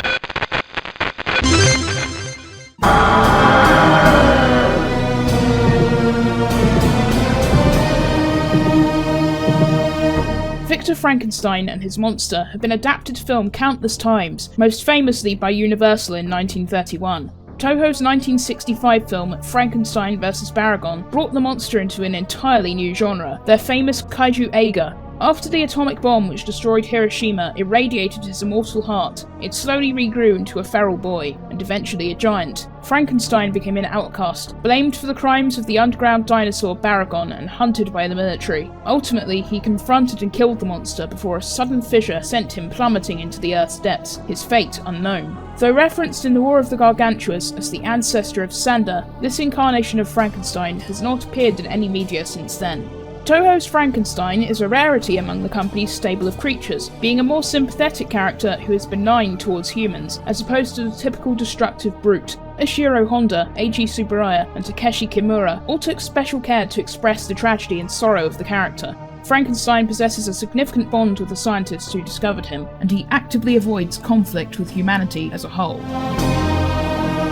The idea of a giant version of Frankenstein's monster originated with legendary stop-motion animator Willis O'Brien, the man behind the original King Kong. His 1961 treatment for King Kong vs. Ginkgo pitted the eighth wonder of the world against a beast created by Victor Frankenstein's grandson out of animal parts, looking something like a hairless Kong. After hiring George Worthing Yates to adapt the treatment into a script, Universal producer John Beck sold it to Toho, who decided to keep Kong but change just about everything else. When King Kong vs. Godzilla became a box office sensation, the studio thought it could make lightning strike twice by having Godzilla take on Frankenstein. Toho tapped Takeshi Kimura to write Frankenstein vs. Godzilla. His setup for the fight was an odd one, with the Japanese self-defense force deliberately awakening Godzilla to combat Frankenstein, seeming to view the kaijin as the greater of the two evils. In the end, Toho chose Mothra as Godzilla's next opponent, while Kimura converted his screenplay into Frankenstein vs. Baragon. Frankenstein couldn't be portrayed like the usual Toho monster. The actor playing him would require makeup rather than a full-body suit. This change elated Eiji Tsuburaya, as it had always been challenging for his monster actors to convey emotion without showing their faces.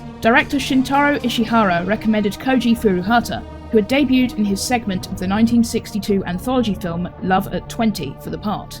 Frankenstein was to be the third and final role for this mysterious young actor, who won it through open auditions. As for Frankenstein's juvenile form, he was played by Sumio Nakao. The actors were fitted with green contact lenses in hopes of making them appear more Caucasian, since the Frankenstein novel and most of its film adaptations took place in Europe, and the character was intended to be German in Toho's treatment. Their prosthetics, a flattened head, and makeup and exaggerated brow, resemble the Universal Frankenstein first played by Boris Karloff. To ensure their safety on the miniature sets, they also wore skin-coloured shoes. Frankenstein's disembodied hand was realised using an elaborate scale model, which consisted of 5 fully moving fingers operated by a motor mechanism. Haruo Nakajima, who played Baragon, recalled that choreographing the fights between himself and Furuhata was easier than usual, since Tsuburaya filmed them at normal camera speed. Of Furuhata, he said, "He was mild-mannered, listened to me earnestly and obediently, and worked very hard." Towards the end of World War II, Nazi soldiers confiscated Frankenstein's heart from the scientist studying it, Dr. Riesendorf. They transported the heart to Hiroshima in the hopes that Japanese scientists could use it to create an army of immortal soldiers. Before they could make any breakthroughs, however, an American bomber destroyed the city with an atomic bomb. 15 years later, the story of a boy eating animals and wandering the streets of the now rebuilt city reached Dr. Sueko Togami, an assistant to radiologist Dr. James Bowen. Soon after, they saw the boy fall victim to a hit and run, though he seemed unharmed, and Togami threw him a loaf of bread. After the police cornered him in a seaside cave, she was able to convince him to travel to their laboratory for study. Bowen was amazed to find that the boy had been exposed to radiation as an infant, yet exhibited no symptoms of radiation poisoning. With the help of the press, Dr. Bowen put out a plea for any information on the boy's parentage. Through a sailor on the submarine that brought the heart to Japan, as well as Dr. Riesendorf, they learned of his possible connection to Frankenstein's heart. Riesendorf added that if the boy regrew a severed arm or leg, it would prove that he was indeed Frankenstein. In the meantime, the boy had grown far larger than a normal human, forcing Bowen's team to house him in a cage. Bowen's other assistant, Dr. Kenichiro Kawaji, secretly attempted to remove the boy's hand to discover the truth, but he was interrupted by a TV crew who wanted to film the monster. The crew purposely agitated Frankenstein for the sake of some killer footage. Indeed, they made him a killer as he broke out of the cage. After causing panic in the streets of Hiroshima, he visited Sueko one last time before fleeing the city. In the aftermath of the attack, 2 reporters found a severed hand crawling in the cage, proving that the boy was Frankenstein. The scientists attempted to keep it alive by bathing it in a protein solution, but it soon escaped and trapped itself under a grate, starving to death. Meanwhile, reports of destroyed farms and slain livestock throughout Japan convinced the police and military that Frankenstein must be destroyed. Still, no one actually reported a Frankenstein sighting until he briefly menaced a pleasure cruise ship in Bioko. Tanks pursued him across the countryside, but he escaped after one fell into a pitfall trap he had dug for a wild boar. When the military came upon a destroyed, desolate village, they assumed Frankenstein was responsible. In reality, it was the work of the subterranean monster called Baragon. After Baragon attacked another village, 2 boys found Frankenstein hiding in an abandoned ammunition dump nearby. Army infantry opened fire on him, but Frankenstein was only frightened by the bullets and fled once more. Though Bowen's team was running low on funds, they continued dropping food parcels for him to retrieve. While they searched for him on foot, Kawaji revealed his plan to kill Frankenstein with explosives, as he was no longer confident that Sueko could tame the boy. Unfortunately, the first explosive he tested bastard lured Baragon to the surface. Before the monster could devour Sueko, Frankenstein arrived to challenge him. Baragon retreated after a brief scuffle, allowing Frankenstein to rescue Kawaji and return him to his fellow scientists. As Baragon closed in on another village, Frankenstein intervened again, using hit-and-run tactics to lure the monster to his cave. There, he retrieved a pair of torches to continue the fight, accidentally starting a forest fire when he threw one. Ultimately, he was able to kill Baragon by snapping his neck. As he howled in triumph, a fissure opened up beneath his feet, swallowing both monsters. Though The War of the Gargantuas is officially a sequel to Frankenstein vs. Baragon, it takes significant liberties with the events of the previous film, seeming to recast Frankenstein as a hairy fellow named Sanda. The three researchers who raised him are renamed and mostly recast as well, and their lab moves to Kyoto. Many Japanese reference books state that Sanda is the spawn of Frankenstein, growing from his cells in much the same way the aquatic gargantua Gaira grew from Sanda's cells. Toho's official timeline for the Kiryu saga goes with this interpretation as well. Frankenstein exhibited considerable strength, able to uproot trees, hurl massive boulders, and hold his own against Baragon in hand-to-hand combat. He displayed an impressive measure of durability, unaffected by machine gun fire or Baragon's flame breath, and shrugging off the monster's physical blows. This was supplemented by his incredible regenerative powers, which were virtually limitless as long as he had a source of protein. Aside from the radiation resistance he developed in the aftermath of the Hiroshima bombing, he was able to regrow his severed hand after a short period of time, and even regrew his entire body from just a heart after several years. In the manga adaptation by Asakazu Arikawa, this ability is even more dramatic. He instantly grows back his arms after ripping them off to escape his cage. Frankenstein possesses caveman-like intelligence. The monster makes his own clothing, builds traps to hunt for food, and uses fire for both warmth and offense. He is harmless to humans unless cornered and disoriented, and even then the deaths he caused were accidental. He defended the scientists who cared for him against Baragon, even allowing the kaiju to escape in order to save Kawaji. In his second bout with Baragon, he lured him far away from the village he was menacing. In 1963, Toho planned to include a human-sized Frankenstein's monster in a sequel to their 1960 film, The Human Vapor. Shinichi Sekizawa wrote the first and only draft, titled Frankenstein vs. the Human Vapor. In this telling, he's the minion of Dr. Ghidorah, a pupil of Dr. Frankenstein carrying on his experiments in Hong Kong. Mizuno, the Human Vapor, comes to them in the hopes that Ghidorah can resurrect his lover, Fujichiyo. Though Frankenstein is quite helpful, especially after Ghidorah dies in a shootout, Mizuno's volcanic temper brings them into conflict. As usual, the reason for the film's cancellation is unknown, but it may be related to the disappointing box office of Matango, which was the last human-sized monster movie Toho made in the 1960s. Frankenstein took part in one of the most famous deleted scenes in kaiju history, the would-be American ending to Frankenstein vs. Baragon. The film was a co-production with UPA, led by Henry G. Saperstein. During post-production, he requested that Honda and Tsuburaya shoot a new ending involving a giant octopus, since Tsuburaya's effects for the creature in King Kong vs. Godzilla had so impressed them. Instead of a sinkhole, Frankenstein's end came at the tentacles of the cephalopod so bloodthirsty it crawled onto land to attack him, eventually dragging him into a lake. American magazines initially reported the title as Frankenstein vs. the Giant Devilfish, with famous monsters of filmland even publishing photos of Frankenstein dueling the octopus. But when American International Pictures distributed the film as Frankenstein Conquers the World, they used the original ending. According to Saperstein, the new octopus wasn't that good. No one saw the footage until 1983, when it accidentally aired on Japanese television. Toho and Tokyo Shock have since made it available on home video, although Tokyo Shock confusingly labelled it as part of an international version. Frankenstein Conquers the World does, however, include a number of unused and alternate shots from the scene where Frankenstein escapes from the laboratory. The Tokyo Shock DVD relegates these changes to the bonus features, as the company could only find a cropped version of the footage. Fortunately, they also appear in the German version, and the Anolis DVD adds them back into the film in their proper aspect ratio. The American dub of The War of the Gargantuas by Glenn Sound removed all references to Frankenstein, likely because Frankenstein Conquers the World had been released in the US 4 years ago by a different company. In the film's international dub, recorded in Hong Kong, Frankenstein's name remains in the script, including this gem. Frankenstein's ghost has apparently been eating some people. No! Frankenstein's name appears in the German titles of Ghidorah the Three-Headed Monster, The War of the Gargantuas, Ebera Horror of the Deep, Gamera vs. Gauss, The X from Outer Space, Gappa, King Kong Escapes, Son of Godzilla, Destroy All Monsters, Gamera vs. Jiga, Godzilla vs. Ghidorah, and Godzilla vs. Gigan. Contrary to popular belief, the German dubs never altered the plots of these films to credit Dr. Frankenstein with creating the kaiju. Still, there were a few unexplained offhand references throughout. Frankenstein's Ungeheuer? That's it for Toho's Frankenstein. That's right, boys and girls.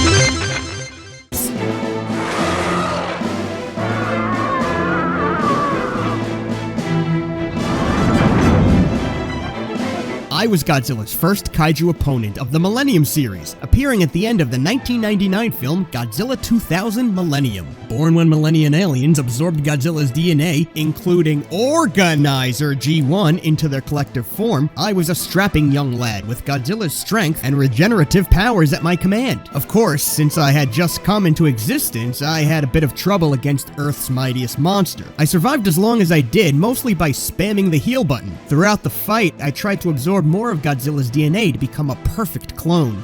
That could have gone better. After my big screen debut, I scraped by with a few roles in video games and comics until Toho finally came to their senses and gave me a cameo in the beginning of Godzilla Planet of the Monsters. The prequel novel, Monster Apocalypse, goes into more detail about that incident, which is just another reason to write your senator to demand an official translation. Talking about my behind-the-scenes creation sort of strains the plausibility of this crossover, but hey, it's part of the format. Illustrators, including Shinji Nishikawa, Yasushi Terasawa, and Hideo Okamoto, submitted a number of radically different preliminary concept designs for me. According to Okamoto, one early idea was a humanoid monster similar to Gaira, but with grotesque, abnormally large hands and arms. These were carried over into my final design in the form of my magnificent three-fingered claws. Ultimately, special effects director Kenji Suzuki approved an approximately 30cm tall clay maquette as the basis for my Phase 1 form instead. My mouth and Phase 2 form were both based on concept art by Nishikawa. The basic design of the Amalgam Millennium came from Kenji Suzuki, who requested that the character resemble a space octopus. Torisawa and Nishikawa answered the call, though Nishikawa's design would ultimately win out. While my Millennium stage was portrayed entirely through CGI, a large cutout of its concept art served as a stand-in dummy prop for fine-tuning camera angles during filming. I was portrayed by 2 suits and a prop, all made or supervised by seasoned monster modeler Shinichi Wakasa. Wakasa and Suzuki decided to base my head on the TriStar Godzilla so that audiences could see, quote, the Japanese Godzilla defeat the American Godzilla. That might also be why I tried to replace Godzilla. Makoto Ito, a stuntman at the beginning of his long career with the Kamen Rider franchise, wore both suits. The Phase 1 suit featured a radio-controlled mouth mechanism. It could be equipped with 3 possible pairs of arms, one with movable claws and the other stationary. The Phase 2 suit, depicting me after I absorbed more of Godzilla's DNA, combined pieces reused from the first suit with some newly modeled segments. This one featured a gaping maw large enough to fit the upper half of the Godzilla suit, along with a number of tracking markers to aid the VFX team in creating my tentacle-like inner mouth, which was done purely in CGI. The prop blown to pieces by Godzilla's final attack was made out of spare pieces from both suits. Only half of it was fully completed, since it would only be filmed from one angle. Unlike the actual suit, the prop also featured a fully molded piece from my mouth. Also, since I was the result of a freak mutation, my body is bilaterally asymmetrical, meaning my right and left sides are completely different. I was originally a group of individual Millennians, aliens who had fled their distant home planet following a sudden crustal deformation. They embarked on a long journey through space in a solar-powered ship, which was only able to house a couple hundred individuals. At one point, they discarded their bodies and transplanted their consciousness into a special fluid, becoming one collective entity. Eventually, I'm using we now, crash-landed in the Pacific Ocean, sinking to depths the sun rays couldn't reach, and went dormant for 60 million years! Reawakened after a submarine shined its lights on us, our UFO flew off looking for genetic material to make our form stable and allow us to adapt to Earth's atmosphere. Once we discovered Godzilla, we decided that he was the ideal vessel to establish a 1,000-year kingdom on this planet. Our scanners detected Organizer G1 in his cells, which granted him incredible regenerative powers. Godzilla escaped from us during our first encounter, but we were able to extract his DNA in Tokyo after dropping a building on top of him. Combining our biomass into a single physical form, we emerged from the UFO, unprepared for the volatile properties of Godzilla's DNA. So we mutated into me! Godzilla Project Mechagodzilla, the second prequel novel for the anime movies, presented two theories on my origins. Because of the extraterrestrial components in my DNA, one thesis stated that I was an alien life form who arrived on Earth in ancient times and lay dormant until 2022. Other researchers thought I was either related to Godzilla or one of his spawn, and speculated the same about Zilla and Biollante. Yeah, people with doctorates seriously considered that I might be Zilla's brother. No wonder they had to flee the planet. Moments after I was born, I faced a challenge from an enraged Godzilla. Even with command of the Millennium UFO, I couldn't overcome the power of the King of the Monsters. However, my healing factor meant that Godzilla was unable to deliver a killing blow, as I instantaneously regenerated from every wound he inflicted. Once I closed the distance, I bit Godzilla and drained more of his DNA, gaining the green, scaly texture of his skin. As a last resort, I unhinged my jaw and attempted to consume Godzilla whole, a process I believed would finally turn me into a perfect clone of my enemy. As I engulfed him head first, I began mutating further, sprouting replicas of his huge purple dorsal plates. He retaliated by emitting a powerful burst of atomic energy, and not the fun kind, while inside me, obliterating the entire upper half of my body. What was left of me fell over and crumbled into dust. While watching the battle from afar, journalist Yuki Ikenozi commented, "Boy, that's ironic. It woke up after 60 million years, and then Godzilla destroyed it the very next day." I was one of the many monsters to menace the world in the 21st century. Attacking Ankara, the capital of Turkey. As explained in the Monster Apocalypse, I arrived in Izmir, the site of a massive African refugee camp, on May 11th, 2022. After the military killed me in Ankara, talk about humiliating, the Turkish government gave an official death toll of 1.15 million. However, had they included refugee deaths, the number would have been over 10 million. That begs the question, were they trying to make themselves look better, or me look worse? Even Kamakuras managed to kill 2.5 million back in '99. My signature attack is a yellowish blast of energy from the cannon housed in my shoulder, or above my head in the manga. Various awestruck sources call this the wave motion beam, shoulder cannon, pulsating plasma bullets, or most prominently, destructive motion attack. It sent Godzilla hurtling backwards the only time I used it. I'm able to heal at a speed greater than even Godzilla, regenerating from injuries almost as soon as I receive them. But it's not perfect, like Godzilla's comparatively slower healing factor. I couldn't regrow my shoulder cannon after he blasted it away. As I'll explain later, this ability is a bit more dramatic in Rulers of Earth.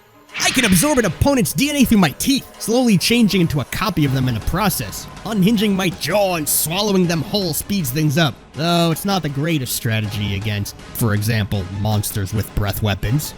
The Millennians used telepathy to pilot our ship, hack computers, transmit messages onto dramatically positioned screens, and lasso Godzilla with underground cables. My own telepathic ability, as Orga, has the fancy name of Super Psychokinesis. This grants me total control over the Millennium UFO, with which I can perform a super telekinetic attack. Basically another cool name for how I use the UFO as a battering ram or shield to deflect Godzilla's atomic breath.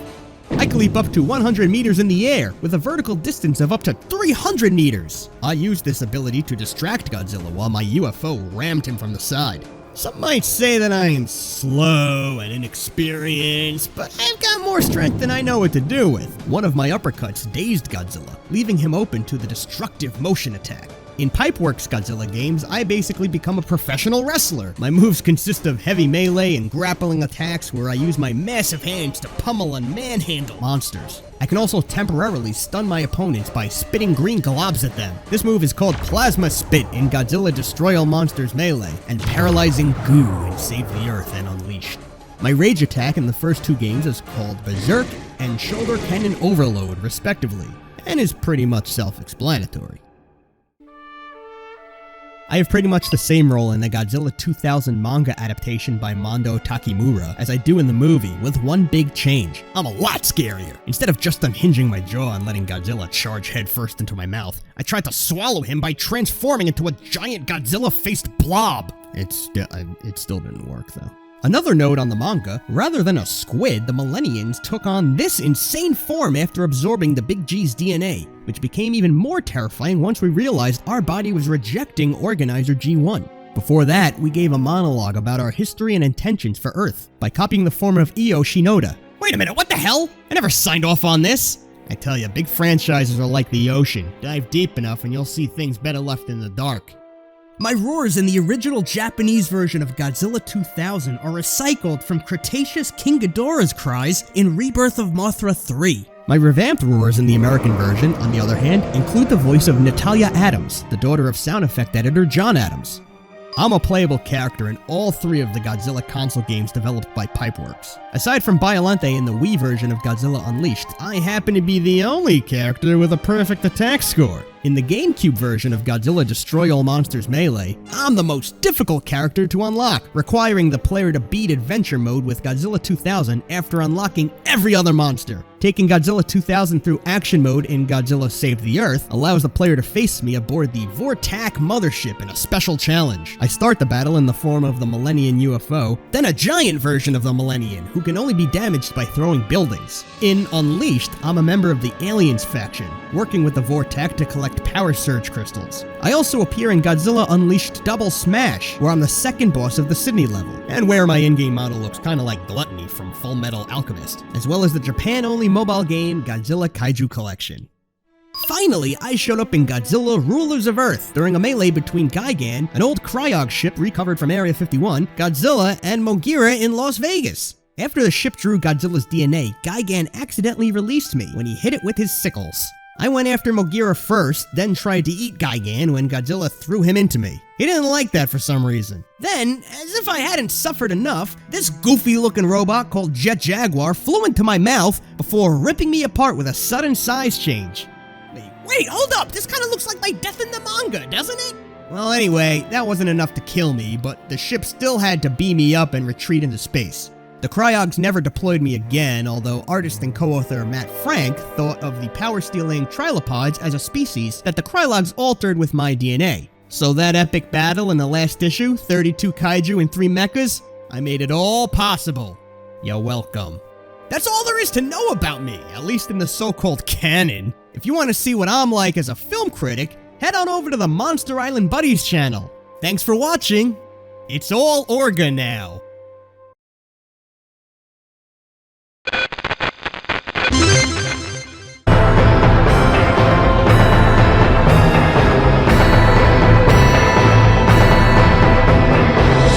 The anime Mechagodzilla is the 4th distinct incarnation of the character to appear in a Godzilla film, and made its first appearance in Godzilla, Planet of the Monsters. It was designed by human and Bilosaludo scientists under the command of the United Earth to be the ultimate anti-Godzilla weapon. Unfortunately, Mechagodzilla failed to activate as Godzilla approached the facility housing it. With the United Earth's conventional forces unable to hold him off, he destroyed the facility with his atomic breath. However, Mechagodzilla's head survived the attack, and its AI remained active for the next 20,000 years. Mechagodzilla's nanometal continued evolving and expanding over the surrounding area, as the machine continued pursuing its directive to destroy Godzilla, gradually forming a replica of its production facility, later dubbed Mechagodzilla City. The anime Mechagodzilla's design originated as a rough sketch by director Hiroyuki Seshita. Production designer Naoya Tanaka developed it further using computer-aided design, with Eiji Kawada drawing additional concept art. Production designer Fernando Patulli created the character's final model.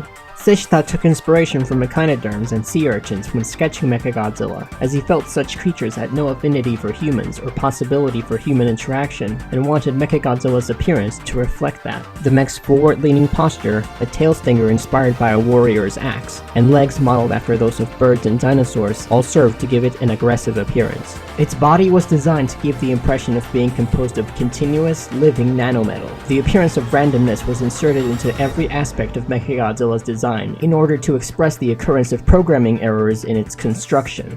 The design of Mechagodzilla City is patterned after, quote, a fungus or slime mold growing in a petri dish, with a collapsed section of Mount Fuji serving as the petri dish in this case. Mechagodzilla City is designed to look old and worn, and also like a fungus that is growing and spreading randomly. The plant inside Mechagodzilla City is modeled after factories from post-war Japan, when the country experienced a pollution crisis in its frenzy to rebuild its economy. With the threat posed by Godzilla increasing, the United Earth approved Project Mechagodzilla in 2042 and began to design a giant robot in the monster's image. All of the United Earth's resources not already devoted into the construction of the interstellar immigration vessels Oratio and Aratrum were injected into Project Mechagodzilla, with the machine being constructed in a facility near the foot of Mount Fuji. The project, undertaken by both human and Bilisaludo scientists and headed by Bilisaludo technical officer Mulu Elugalugu, was successful in completing Mechagodzilla by 2046, while United Earth forces stalled Godzilla during Operation Long March and Operation Great Wall. Several of Mechagodzilla's abilities, including a blade launcher and weaponized nanometal, were tested on the cybernetically modified monster Gigan, which fought Godzilla during these operations. However, during the battle at the foot of Mount Fuji in Hamamatsu in March 2046, Mechagodzilla would not activate for unknown reasons. The United Earth declared the machine destroyed after Godzilla razed the facility with his atomic breath. Reminiscing with Galugu on the Aratrum in Planet of the Monsters, the Exif Colonel Metphius remarked that, "If your Mechagodzilla had worked, who would it have turned its fangs on after Godzilla? An interesting thought." 20,000 years later, Mulu Elu Galugu and Ryu Elu Belube discovered that the arrowheads of the Aboriginal Hotua tribe were made from nanometal, and that the Hotua were harvesting large chunks of nanometal from somewhere. They proposed that the nanometal used to construct Mechagodzilla could still be recovered and used to destroy the now 300-meter-tall Godzilla Earth. Captain Haruo Sakaki agreed, and a large company of United Earth forces traveled to the former location of the Mechagodzilla facility at the foot of Mount Fuji. On the way, they were attacked by flying-type Servum, which were subsequently impaled by nanometal spikes that erupted from the ground, after which their carcasses were absorbed by nanometal. In a crater below, the group saw the source of the nanometal spikes, a replica of Mechagodzilla's construction facility built entirely from nanometal. Galugu and Belube realized that Mechagodzilla had somehow survived the facility's destruction in 2046, and in the intervening years its nanometal had expanded and built this new facility, which they dubbed Mechagodzilla City. Inside, they found Mechagodzilla's still intact head, and reactivated its AI completely. Using Mechagodzilla City's advanced capabilities, the United Earth forces developed a strategy to destroy Godzilla Earth. As Mechagodzilla City made preparations for the battle, it ceased dispersing the fog that concealed it, alerting Godzilla Earth to its location. He fired his atomic breath at the city from a distance, but it dispersed a field of nanometal particles to deflect the blast, sustaining only minor damage. Realizing his attack was ineffective, Godzilla Earth continued his approach and was intercepted by 3 vultures, new mechs modified from the old powered suits using Mechagodzilla's technology and piloted by Haruo, Belube, and Yuko Tani. They lured him into a trap point just outside of the city. Once there, the ground beneath him was detonated and he fell into a trench that led to a capture point. Upon reaching the second destination, the area was sealed off and flooded with liquid nanometal, which hardened and trapped him. Mechagodzilla City's railguns began firing at Godzilla Earth, who deployed his asymmetrically permeable shield in response. The operators inside the city's control room waited until his shield temporarily collapsed, then made flanking railguns open fire on his dorsal plates to disable the shield. It launched EMP harpoons into Godzilla Earth's back, which discharged electromagnetic energy into him so that he would overload and explode just as Godzilla Filius did. Instead, he converted the excess energy into heat, which exceeded 1000 degrees Celsius, threatening the Vulture pilots as well as the soldiers inside Mechagodzilla City's control room. Galugu responded by nanometalizing himself and the other Bilisaludo, while Martin Lazari and the majority of the humans fled in horror. Belube told Haruo that they could only defeat Godzilla Earth now by allowing themselves to fuse with the Vulture's nanometal, then flying to the Tropopause and plummeting down onto the monster. Haruo and Yuko resisted the nanometalization, with Haruo proving immune due to the scales Miyana had healed him with earlier. As Haruo tried to rescue Yuko, he was contacted by Metphies, who warned him that Mechagodzilla City would continue to expand and assimilate the entire planet with nanometal. Torn by his desire to destroy Godzilla and his responsibility to preserve humanity, Haruo chose to stop the city and opened fire on the control room with the Vulture's cannon, killing Galugu and destroying a large portion of the city in the explosion. Now freed, Godzilla Earth began channeling a large amount of electromagnetic energy and unleashed 2 blasts of his atomic breath, which annihilated the rest of Mechagodzilla City. While it was only able to use a few of them in battle, Mechagodzilla was designed with a vast array of powerful anti-Godzilla technologies. Understand that there doesn't exist many visuals for most of these attacks, so please excuse that. Mechagodzilla is composed of an autonomous material called nanometal. It requires 100 gigawatts worth of power from thermonuclear reactors in order to function. Because nanometal is fluid, Mechagodzilla can reshape and deform or instantaneously regenerate any damaged body parts, along with performing self-repair and multiplication. However, greater amounts of damage take disproportionately longer to repair. Even after its facility was destroyed by Godzilla in 2046, Mechagodzilla's nanometal continued functioning and growing, and over 20,000 years gradually nanometalized the surrounding area, forming Mechagodzilla City over a 14-kilometer diameter. The limiter on its nanometal had been disabled, and as such, the metal was able to replicate and even become more sophisticated. Mechagodzilla City can use its nanometal to expand a certain distance away from the city to attack and assimilate hostile creatures, or emit a fog capable of concealing the city from Godzilla Earth. During its battle with Godzilla, the city flooded a chamber with liquid nanometal in order to trap him. Its nanometal can assimilate intelligent lifeforms so they become one with it, as was the case with the Bilisaludo. Mechagodzilla is equipped with a sophisticated Bilisaludo quantum computer and artificial intelligence called Zaluzzi Type 1 Modified. It is supplied with a Gamatron calculation algorithm and Godzilla combat simulation data from the AI Dende. The mech's AI was able to survive after its facility was destroyed, and while only at partial capacity, it spent 20 millennia continuing its directive to destroy Godzilla by constructing Mechagodzilla City. Mulu Elugalugu notes that the combined intelligence of the city's AI and the Bilisaludo the city fused with is advanced enough to make its own decisions and form its own strategies, even while following orders given to it. Mechagodzilla can spread nanometal particles over a radius of 300 meters in order to defend itself from energy-based attacks, a feature designated the nanometal particle diffusing type thermal energy buffer layer. According to simulations, 90% of energy targeted at Mechagodzilla is diffused by this buffer layer. It can also protect the mech against large projectile attacks. This ability is retained by Mechagodzilla City and used to defend it from Godzilla's atomic breath.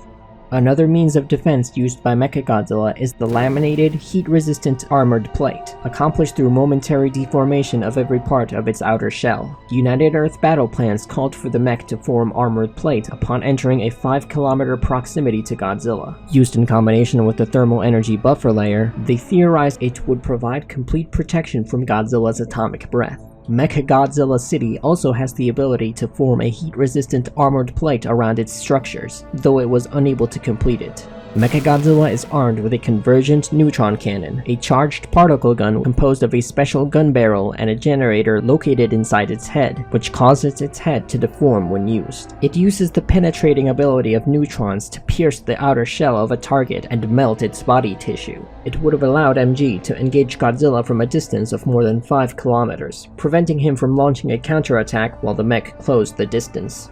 Mechagodzilla is equipped with a supersonic hyperlance, a piercing weapon generated by high-speed elongation of its forearms, followed by hardening of the metal through rapid particle compression. According to both the Mohs scale of mineral hardness and the Vickers test for hardness of minerals, the maximum hardening of the nanometal reaches about 10 times that of diamond. The maximum elongation of the lance is 500 meters. In theory, Mechagodzilla would utilize the hyperlance after traveling a kilometer into the air above Godzilla, piercing his skin and injecting him with nanometal, which would instantaneously erode his body tissue from the surface to the deepest interior part of his body until his bodily functions all ceased.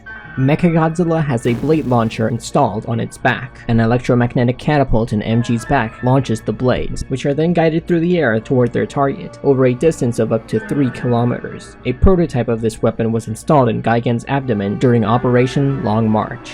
Mechagodzilla possesses a cutting attack called the tail blow. This technique would slice through and pulverize the target with an electrical shock through the mech swinging its tail stinger at supersonic speeds. This would be accomplished by a twisting motion of the body, additional acceleration in the direction of motion from the plasma booster, deformation of the tail into a blade shape, and repeated high-speed motion of this blade. Mechagodzilla is equipped with a plasma booster, which grants it the ability to fly. The structures of Mechagodzilla City are lined with large railguns, which can target and destroy Godzilla Earth's dorsal plates when he lowers his asymmetrically permeable shield. Mechagodzilla City can fire EMP harpoons, which are capable of penetrating Godzilla Earth's hide and injecting him with massive amounts of electromagnetic energy. The city has the capacity to convert powered suits into more powerful models called vultures. The anime Mechagodzilla combines characteristics of all three previous incarnations of the character. Like the Showa MG, it was constructed by aliens, potentially with the intention of conquering the Earth. However, it was also built by humanity with the intention of defending civilization from Godzilla, like the Heisei and Millennium versions of the character. The aliens who built this Mechagodzilla, the Bilisaludo, are named after and inspired by the Black Hole Planet 3 aliens, the race responsible for creating the original Showa Mechagodzilla.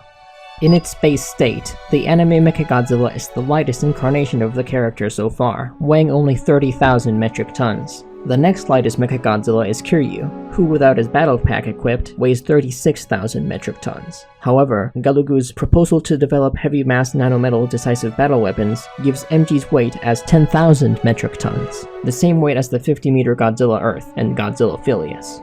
The base form of this Mechagodzilla is also tied with the Showa iterations as the shortest versions, at 50 meters in height. Though as Mechagodzilla City, it is easily the largest incarnation of the character in terms of absolute size, possessing a diameter of 14 kilometers. That's all there is for the anime Mechagodzilla. Thanks for watching.